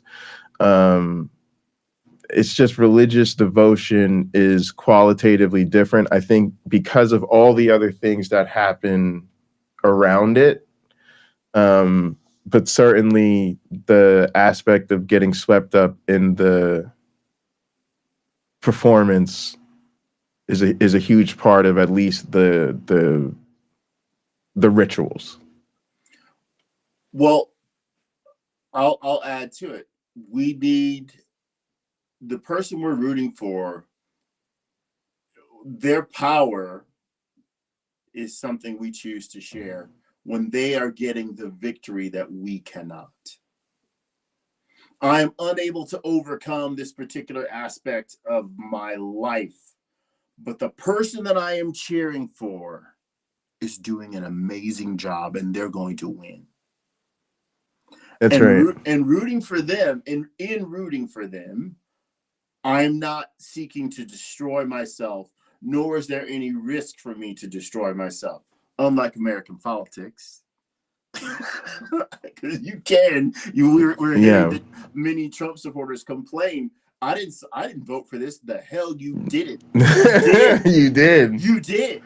You in fact did. I'll give Trump credit for being honest about we're gonna do some of this Project 2025 stuff, folks, because he didn't have his own ideas other than staying out of jail, right? And winning. Those were his two ideas.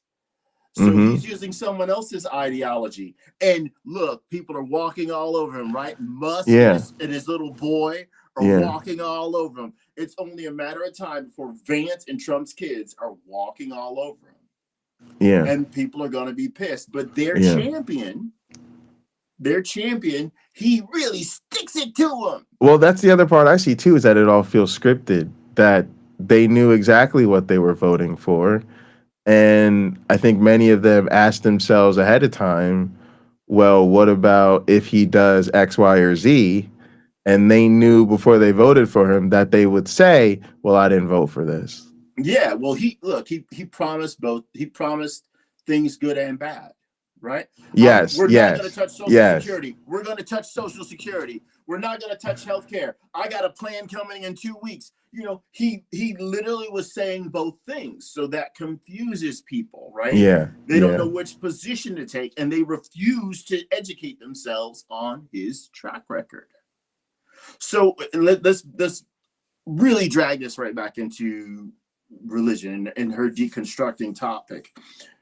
If someone isn't willing to examine what's really going on and just keep believing what they're being told in the current moment, they're going to stay right where they are. Yeah. They're going to stay right where they are. Yeah. I'll see you next week, Reverend. Good service today. And again, my friend, he used to live down here in this room, and there's a whole area down here. It's a mother-in-law suite. He used to live down here, and he'd come back from church, and I'd see him. Hey, what's up, man? How was church? Oh, church was a good time. Blah blah blah. I was like, what'd you learn in church? And the deafening silence. Yes. Yeah. How do you? He had to drive. He went to John MacArthur's church, so he drove an hour easily to get there. An hour back. Probably spent 2 hours there. And this is a great guy. Jared's a great guy. And I'd ask him, what did you learn in church today? And he knew I was an atheist.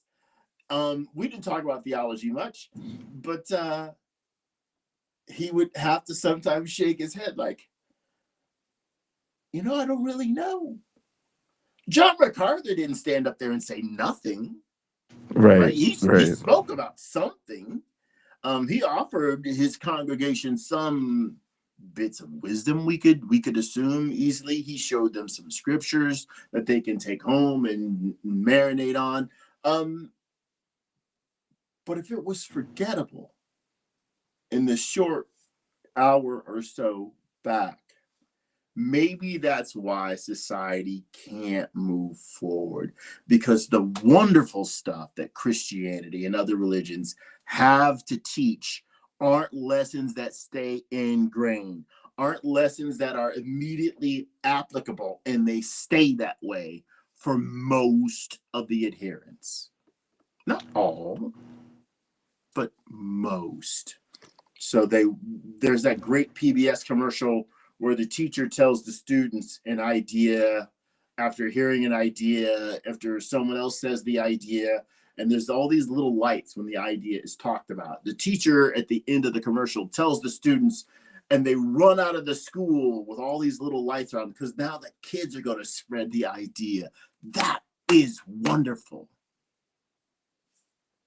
However, by the time you get in the car, get your In-N-Out burger on the way home, that spark from the sermon, if there was one, vanished. Yeah. There's our problem. Yeah. There's our problem.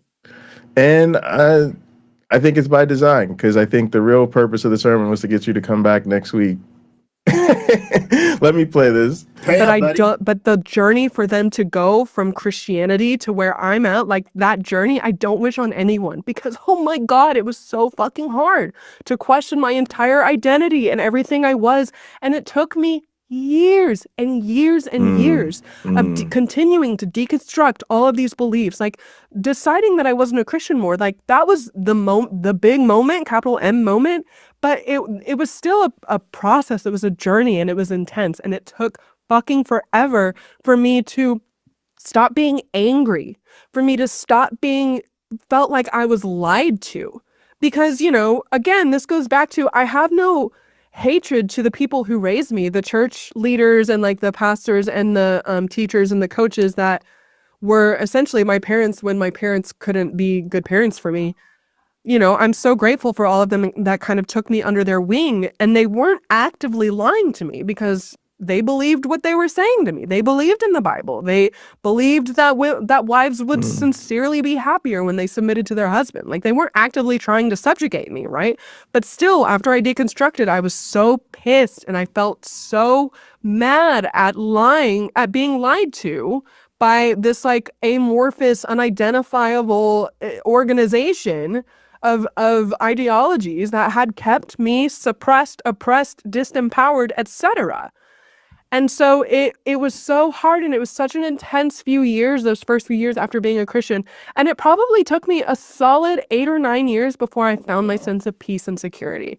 Because I talk about this a lot, and I will talk about this a lot in future episodes, but I think that deconstruction from high demand religion, like evangelical fundamentalist Christianity, is only half of the question. I think that, and I got caught in this too. I was so angry for a long time. I was this like really loud, angry kind, and there's a reason that it's a stereotype. I'm not blanket statement, you know, just like there's a lot of really good Christians, and, you know, we have to use generalizations just to make points sometimes, but oftentimes generalizations aren't fair about Christians.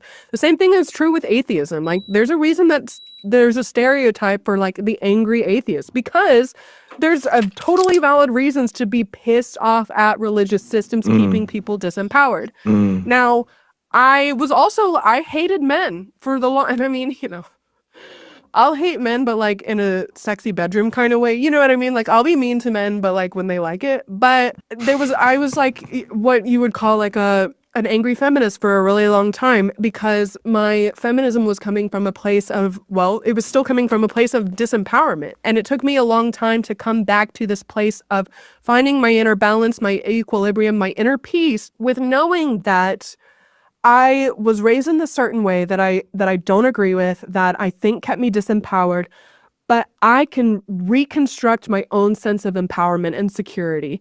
And I consider myself a very, very spiritual person. I mean like very spiritual. I walk around like I'm always questioning my reality. I am always, and I don't want to call it skeptical, because that kind of denotes there's a sense of doubt. Well, maybe it is, maybe skeptical is accurate, because I'm always, everything around me, I'm like, is that really real? Is that really there? Like, wow. And we can get into a lot of these esoteric conversations about like, maybe nothing is here. Maybe this is all just like this fluid and physical reality that is not as there as we want, and that can get metaphysical. And there's a lot of new agey spiritual stuff that I do agree with, and a lot of new agey spiritual stuff that I think is just dressed up iteration of Christian dogma that people are trying to pass off. And I'm like, I don't know about all that. But anyway, I'm a very, very, very spiritual person, but I am also an atheist. We'll talk about that in future episodes, how I can square that. But it's not that difficult for me now. It is not that difficult for me to just walk around, be happy, be an ethical person, stand up for the innocent, make good choices, have morality, not give a fuck what happens after I die. I don't care. I don't care what happens after I die. And like Christians who say like, how can you not care? We're talking about your eternity. Are you in love, Pocket Locker? I'm spoken for at the moment. I'm watching you like your brain's processing what you're hearing. Like, I know he likes everything comes out of her mouth right now. You know, that's great. Actually, she sounds a lot. I think my partner is of a similar mentality in a lot of ways, except the atheist part. But but yeah, I think I think I think it's interesting to me how people square that, because I guess in some sense I'm what they call like a metaphysical naturalist. Like, I just don't think there is anything other than the natural world that we observe. And so I'm a person who like says I don't believe in anything, like in that regard. But at some point that thing like doesn't matter so much. If you're all the way at I'm an atheist and there's no God, and I find it therefore easy to just do the right thing and be a good person, we're good. We're good. I don't even have the energy to work anything else out further. That's just your personal choices, and I'm off to find a problem to solve. Mm-hmm. Yeah. And yeah, I do also think that for a lot of people, spirituality becomes its own value, its own benefit. Like, I think that's the real part of it, is that people value spiritual practices and feelings and things like that in a way that I just don't. I actually find them like quite frustrating. Like, I don't know, like, if you've ever tried to meditate and just focused on your breathing, it's actually hard. It's hard. But I don't struggle to think about my breathing any other time. So it doesn't really autonomic, yeah. So I don't know. Like, I got enough problems that trying to be spiritual is like giving me something else where I gotta be striving. And I'm like, my life's just annoying as hell as it already is. And when I don't have to be working or obligated to be striving for some reason, I'm just trying to chill. That's my spiritualities. I'm just trying to relax, trying to chill. When I'm not busy, I'm trying to not be busy.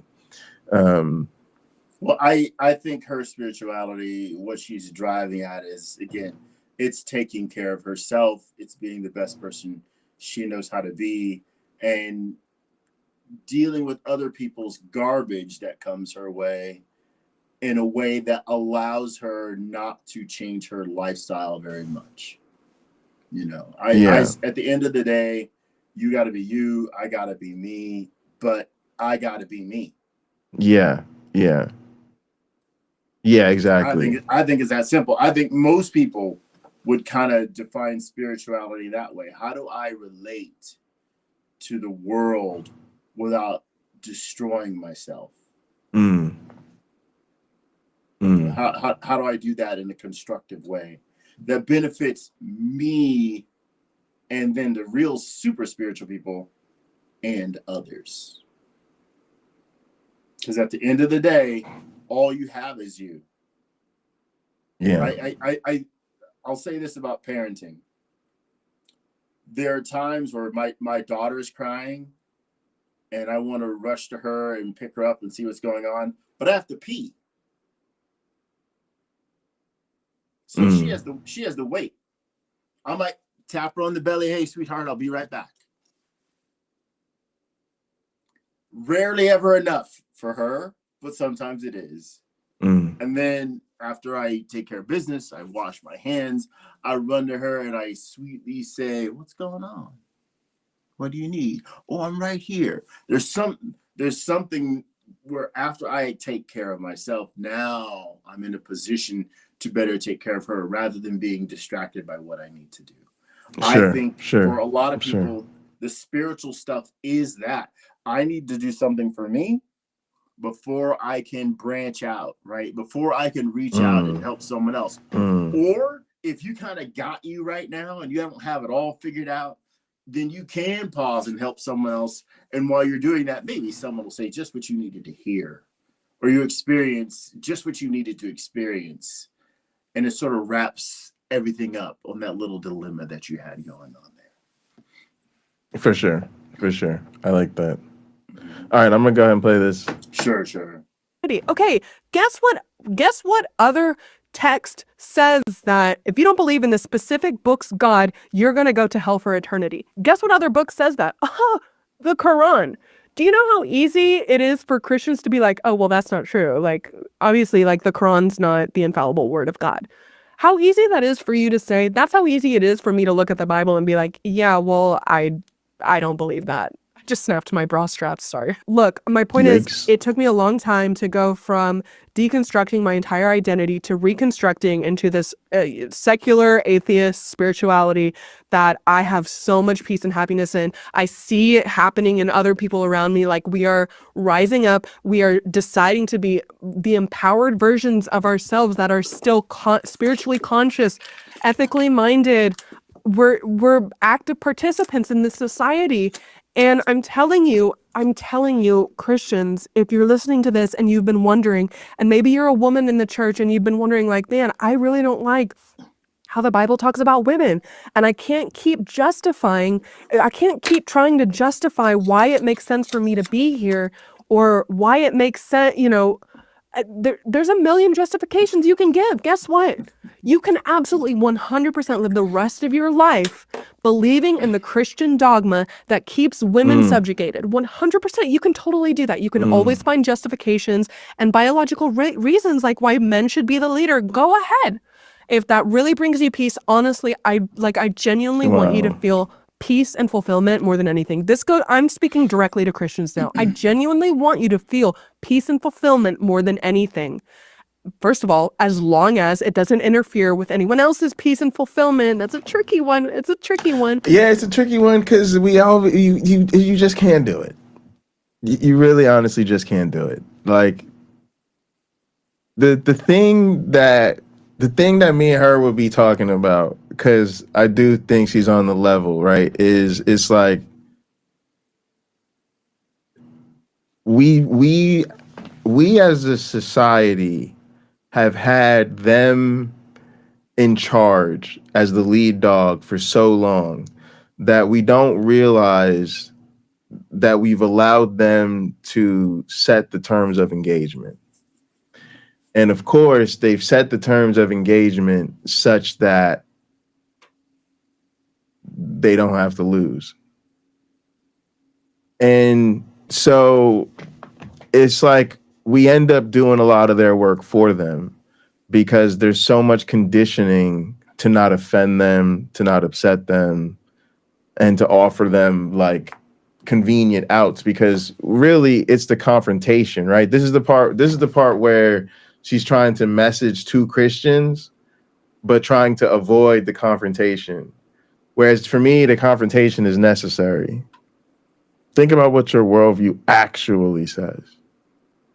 There's no way this Christianity that doesn't interfere in the lives of other people is, to me, a ironically interesting creation of atheists. It's like an atheist fantasy. Because how could your Christianity, again, as soon as we get to, I'm gonna go straight there like they're gonna go straight there. Just can we talk about your views on homosexuality? Because I got news for you. Even the ones that say, "Oh, I'm cool with it. I think it's fine." As soon as I go to, "Do you think it's a sin?" Yeah, a lot of them. See, a lot of them softy. Yeah, a lot of them softy liberal ones. They're gonna have to admit that they think it is. And are the wages of sin death? Yeah, it's gonna be a tough one. Now, here's what I like about what you said. You pointed out something that's key. For some of those people, there's an immediate internal struggle that we get to watch. Yeah. When we challenge them on those things, it's not because they do in their mind. It's not because they deem it wrong. They accept that there are people who have those. I don't know. I don't want to simply say lifestyles. I don't want to simply say, because there are people who are simply born that way, wired that way, and they don't want to vilify those people. Right.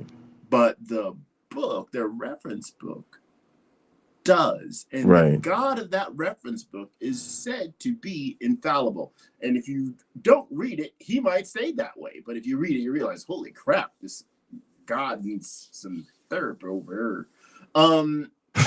So they have a heart, and I love that. My friend Amanda did that to me because she's Jewish, and when she's like, "Do you think I'm going to hell?" and I had an instantaneous problem because she's simply one of the loveliest people this planet has ever had. Right. And it would be a shame if God says, "Well, I'm going to send her to hell." Be like, why would you do that? Right. Why would you do that? I want you to go show me everybody in heaven that's a better example than her of what kind of person you should be in life. Show me. And I'm sure the line might have been long, but only because of the passage of time, not because you had a lot of examples like that right now. Yeah. And again, like if they're gonna be sincere, they're gonna be real. Anybody that's had sex outside of marriage is screwed, and apparently that includes literally just touching yourself. You know, if you happen to piece up out of this planet as an atheist or believer of a different religion, you know, should that baby die before it converts to the way, the truth, and the life? It's just at some point I do think it's worthwhile to just tell people what we really think of their faith system, to the extent of it just being like, yeah, I mean, cool. If believing in Jesus gives you peace, you know, and you don't think it affects the way you treat other people, I just don't personally see how that could be true. You know, maybe for somebody like me. Robin, thank you so much for the super chat. $2. Hello, Jay, and my one black friend. Hey, Robin, thank you for them $2. Every dollar goes a long way in this economy, so I appreciate it. Love you so much, and thank you for watching the show and being a great mod. And yeah, I guess it's the baby. I guess the baby is the money maker. But I genuinely want you to feel that. So if you don't want to ever question your beliefs, like, okay, you know what? Honestly, okay, then maybe my content isn't for you. But if there are any of you Christians, if there are any evangelical fundamentalist Christians who have been questioning, they have been skeptical, you have been starting to wonder if maybe the beliefs that you were raised to believe in are keeping you disempowered and teaching you things and then reinforcing these beliefs, these limiting beliefs in your mind that you need someone else to save you, that you need a male God to save you, that you need a father to worship so that you can be aligned with righteousness. If you are questioning that, if you are skeptical about that, I'm here to tell you it is possible. It is so possible for you to live so fulfilled. It's possible for you to have that peace and fulfillment and stability and security and that feeling of safety outside of the Christian dogma. I promise you, you can feel like a very spiritual person. You can have all of these feelings, and don't even fucking come at me and say, well, it's not about feeling, it's about the truth. Bullshit. Wow. It's about the feeling. It's about how you feel when you talk to Jesus. Wow. Guess See that, what? gang? Ask yourself how many atheist content creators have been out here in these streets having debates and quote unquote conversations for years, and have never gotten to a point where a believer says it's about the truth and they say bullshit. It's about the feeling. Like, oh, I cannot tell you. Like, honestly, that's one of the worst things that's so annoying with dealing with people is the gaslighting with truth.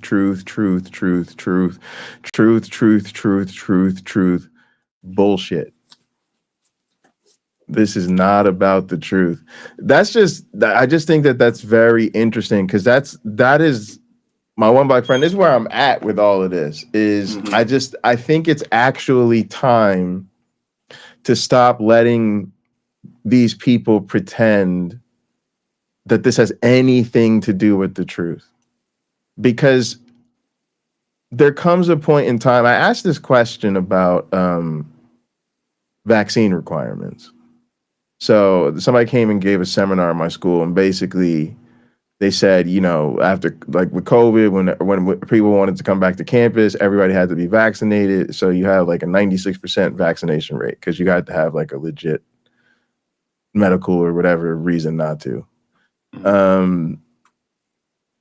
Now we don't have the requirement, and vaccination rates are lower than they were pre-COVID. At some point, this is irresponsible. And I put the irresponsibility on the policymakers and the medical people. Well, it's all Joe Biden's fault. Yeah, I'm sure. Because it will be by the time everybody's done with the next pandemic, right? Yeah, we say letting the blind lead the blind. This is letting the blind lead the sighted. And you could say, well, they believe it's dangerous, or they don't want to take it, or whatever excuses they make, but you know better. So at what point was it your responsibility as the one who knew better to really affect the policy that would keep us all safe? And in reality, the truth is, you won't do it because you're worried of how it would affect your bottom line. You're worried about threats to not enroll. You're worried about not having tuition dollars, right? Like, and that's what it feels like a lot of times in the atheist Christian space, where it's like you're just watching atheists bend over backwards to give these people platforms and make excuses for them and all this stuff. And it's like, look, at some point we know they're full of shit. And if they don't know, it either means they're sincerely not interested enough to look into these things. Like if you're talking to somebody who's been an apologist for years, they literally have they're telling you they've had these conversations day in, day out. They literally started a fucking YouTube channel just to have these conversations. So you have actual proof. You can literally go to their channels and watch them have conversations where people challenge them. And instead of going and looking into it and being like, oh, that person was right, I'm going to stop saying that, you'll see a video they come out with the next week saying the goddamn same thing. The same thing. So either they're totally not interested in looking at and evaluating their claims, or they are completely incapable of doing so effectively. Right? This is why when you talked about the willingness to be wrong, the willingness to evaluate your beliefs. Gang, that's the whole battle. Yeah. It's not half the fight anymore. It's the whole battle. I'll tell you what I mean.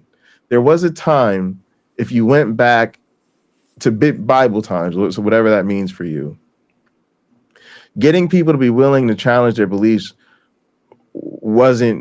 probably wasn't that hard to do, to be honest with you, but also wasn't really the whole thing. Because even if you got people to challenge their beliefs, we didn't have a better alternative.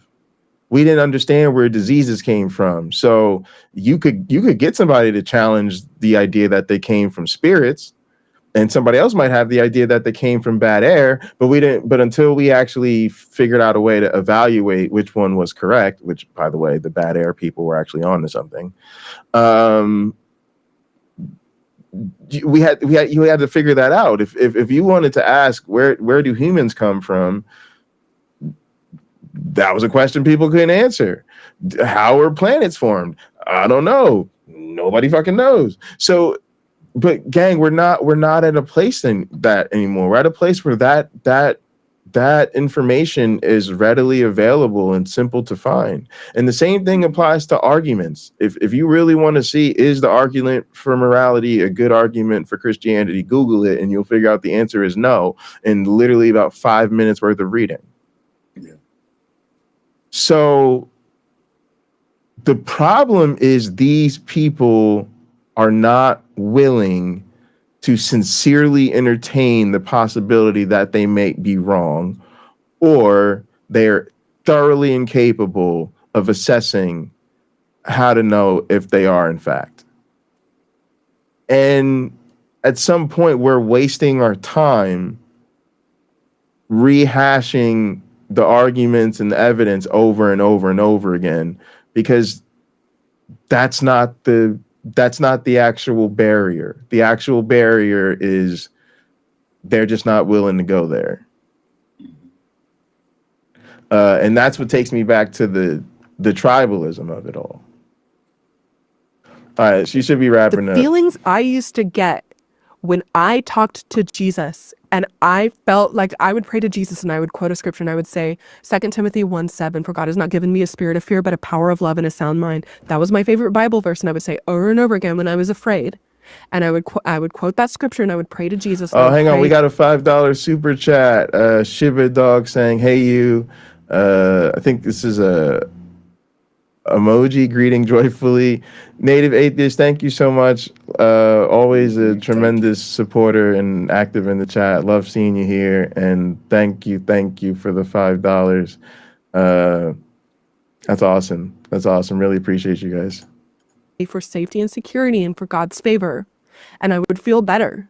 Do you know what I mean? You would receive that answer in your body, in your mind, and you would in your heart, and you would be so certain. I would be so certain that Jesus answered my prayer through the Holy Spirit. It doesn't matter how you fucking justify it, whatever you want to call it. That feeling, that sense of security, you can get that without the Bible verse. You can get that without specifically praying to Jesus. Okay? So don't tell me it's not about the feeling. Don't, because that's bullshit. It is. And I'm here to tell you it is possible to reconstruct a sense of spiritual identity without religious dogma attached to it that is keeping you disempowered. Okay? And if you're not ready to hear that, then okay. But if you are, I am here for you. I am here for you. And I'm here for who I'm here for really is the version of me who didn't have anyone.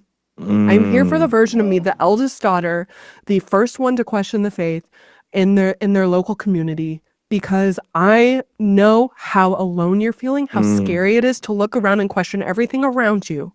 And I am here for you.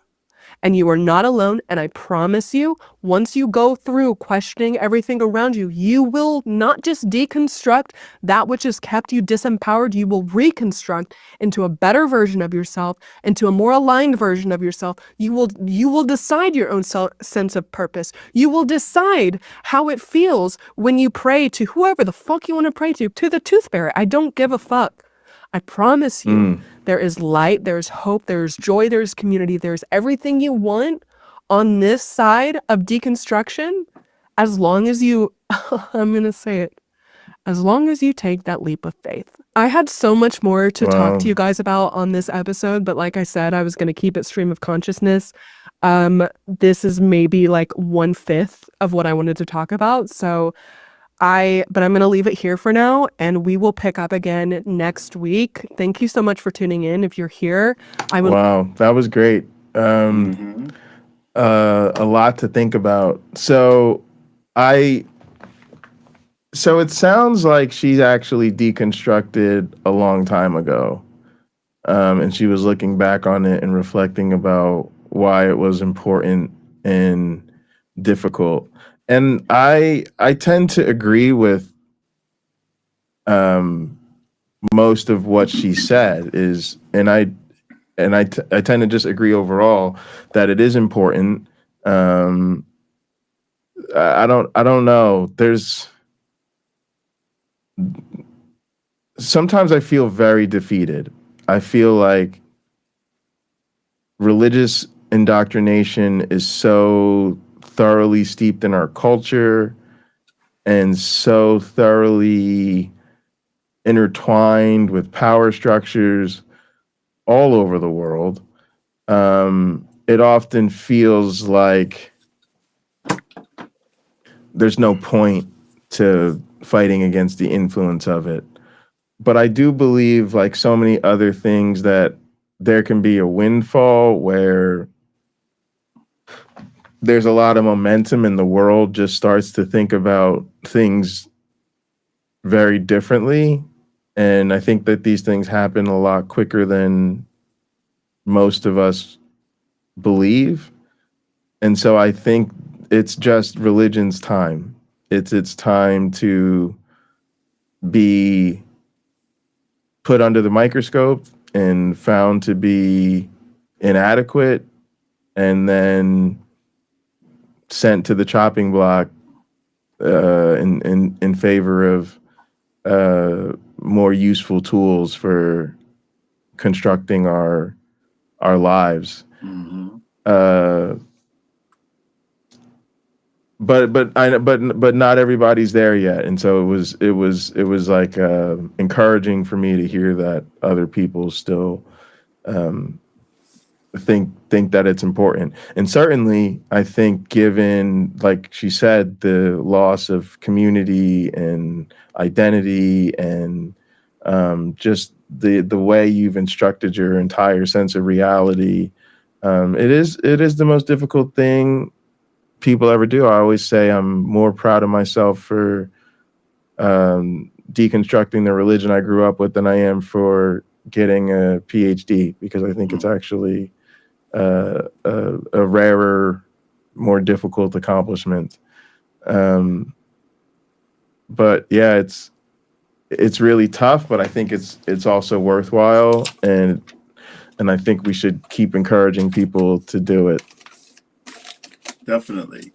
It may be one of the best things you ever did to help yourself or your family. Just Wow. processing it. Hey, there's some morals here.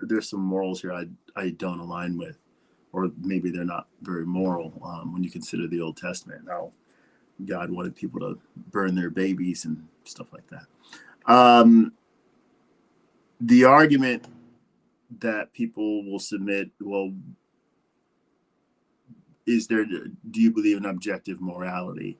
Have them answer first, because they'll say, well, the God of the Bible is the reason they believe in objective morality. And then ask them, is genocide wrong? And then you can show them in the Bible where God asked the Israelites to commit genocide. Right. Is their point still valid? I think the reason why it is so strong is because it is yet to truly be tested in the face of logic. Not, hey, I was going through a really tough time and I got a check in the mail from the IRS saying there had been a change in the laws and I was getting an additional refund based on that.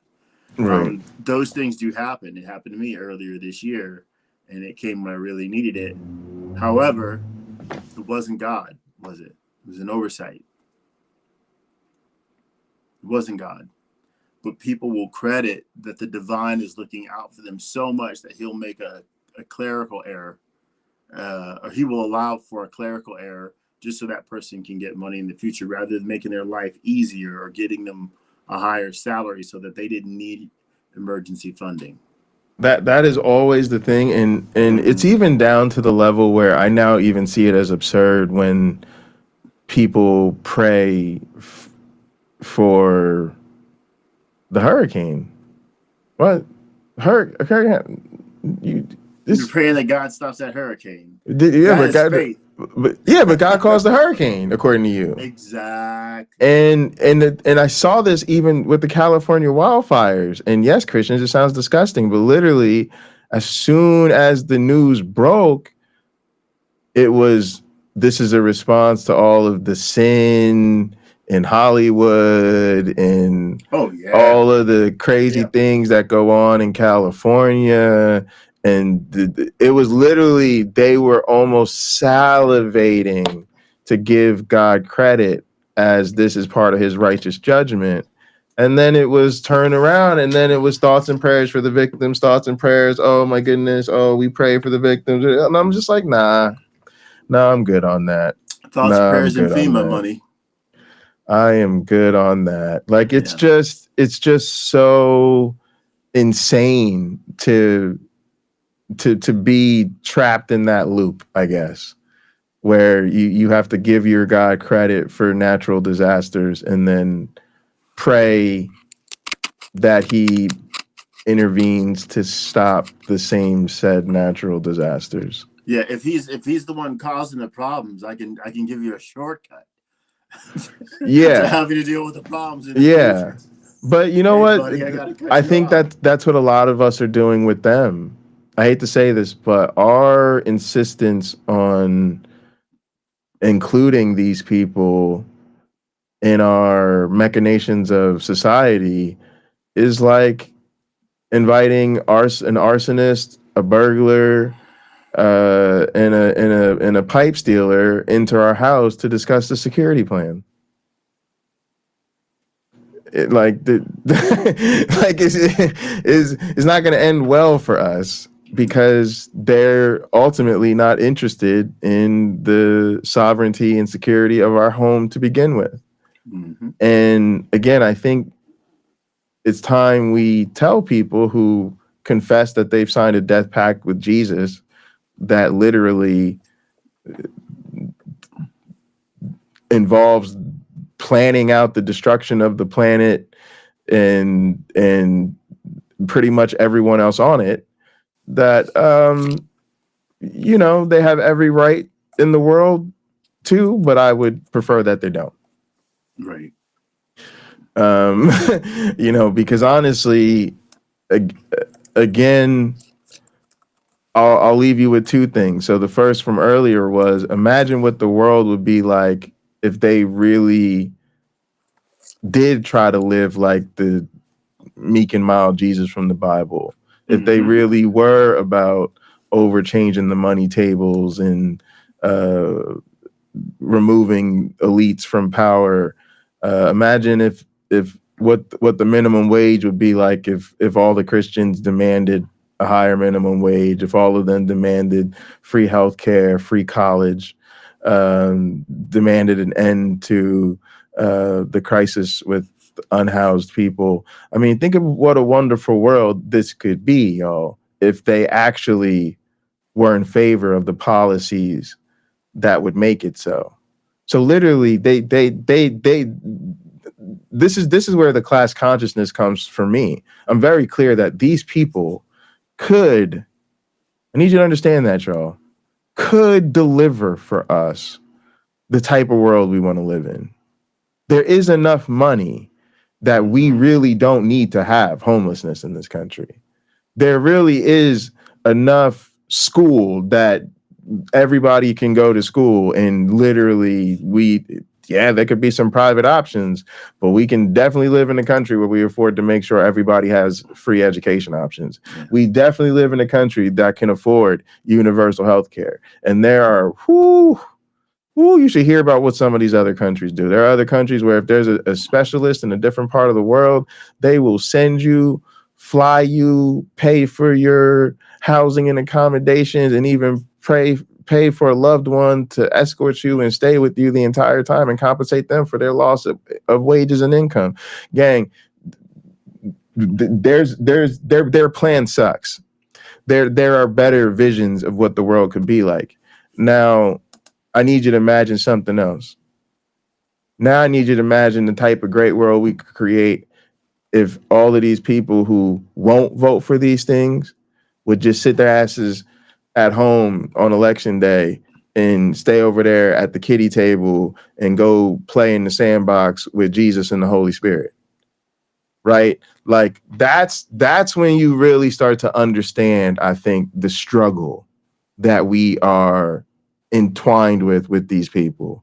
They literally have the numbers and the force of will to make this a better world if they simply cared to. And we could make this a better world if they would simply stay out of our way. And instead, they will do neither. That's the problem. It's crazy. It's crazy. There's I watched that movie. I think it's on Netflix. I don't know whose movie it was. It's called Elevation. It's on one of these streaming services. And two characters are talking, and one they're talking about the death of this guy's wife. One says to the other, it was easier to blame you than it was to blame myself. Ooh. This is mighty writing. Yeah. Mighty writing, to borrow a term from Shakespeare in Love. That's what happens in religion, right? It was Satan compelled them to do it. Satan made them do it. Satan, Satan, Satan. A good thing, God compelled them to do it. Just couldn't be themselves. Hey, for the love I have for humanity and my own general well-being, I did these wonderful things.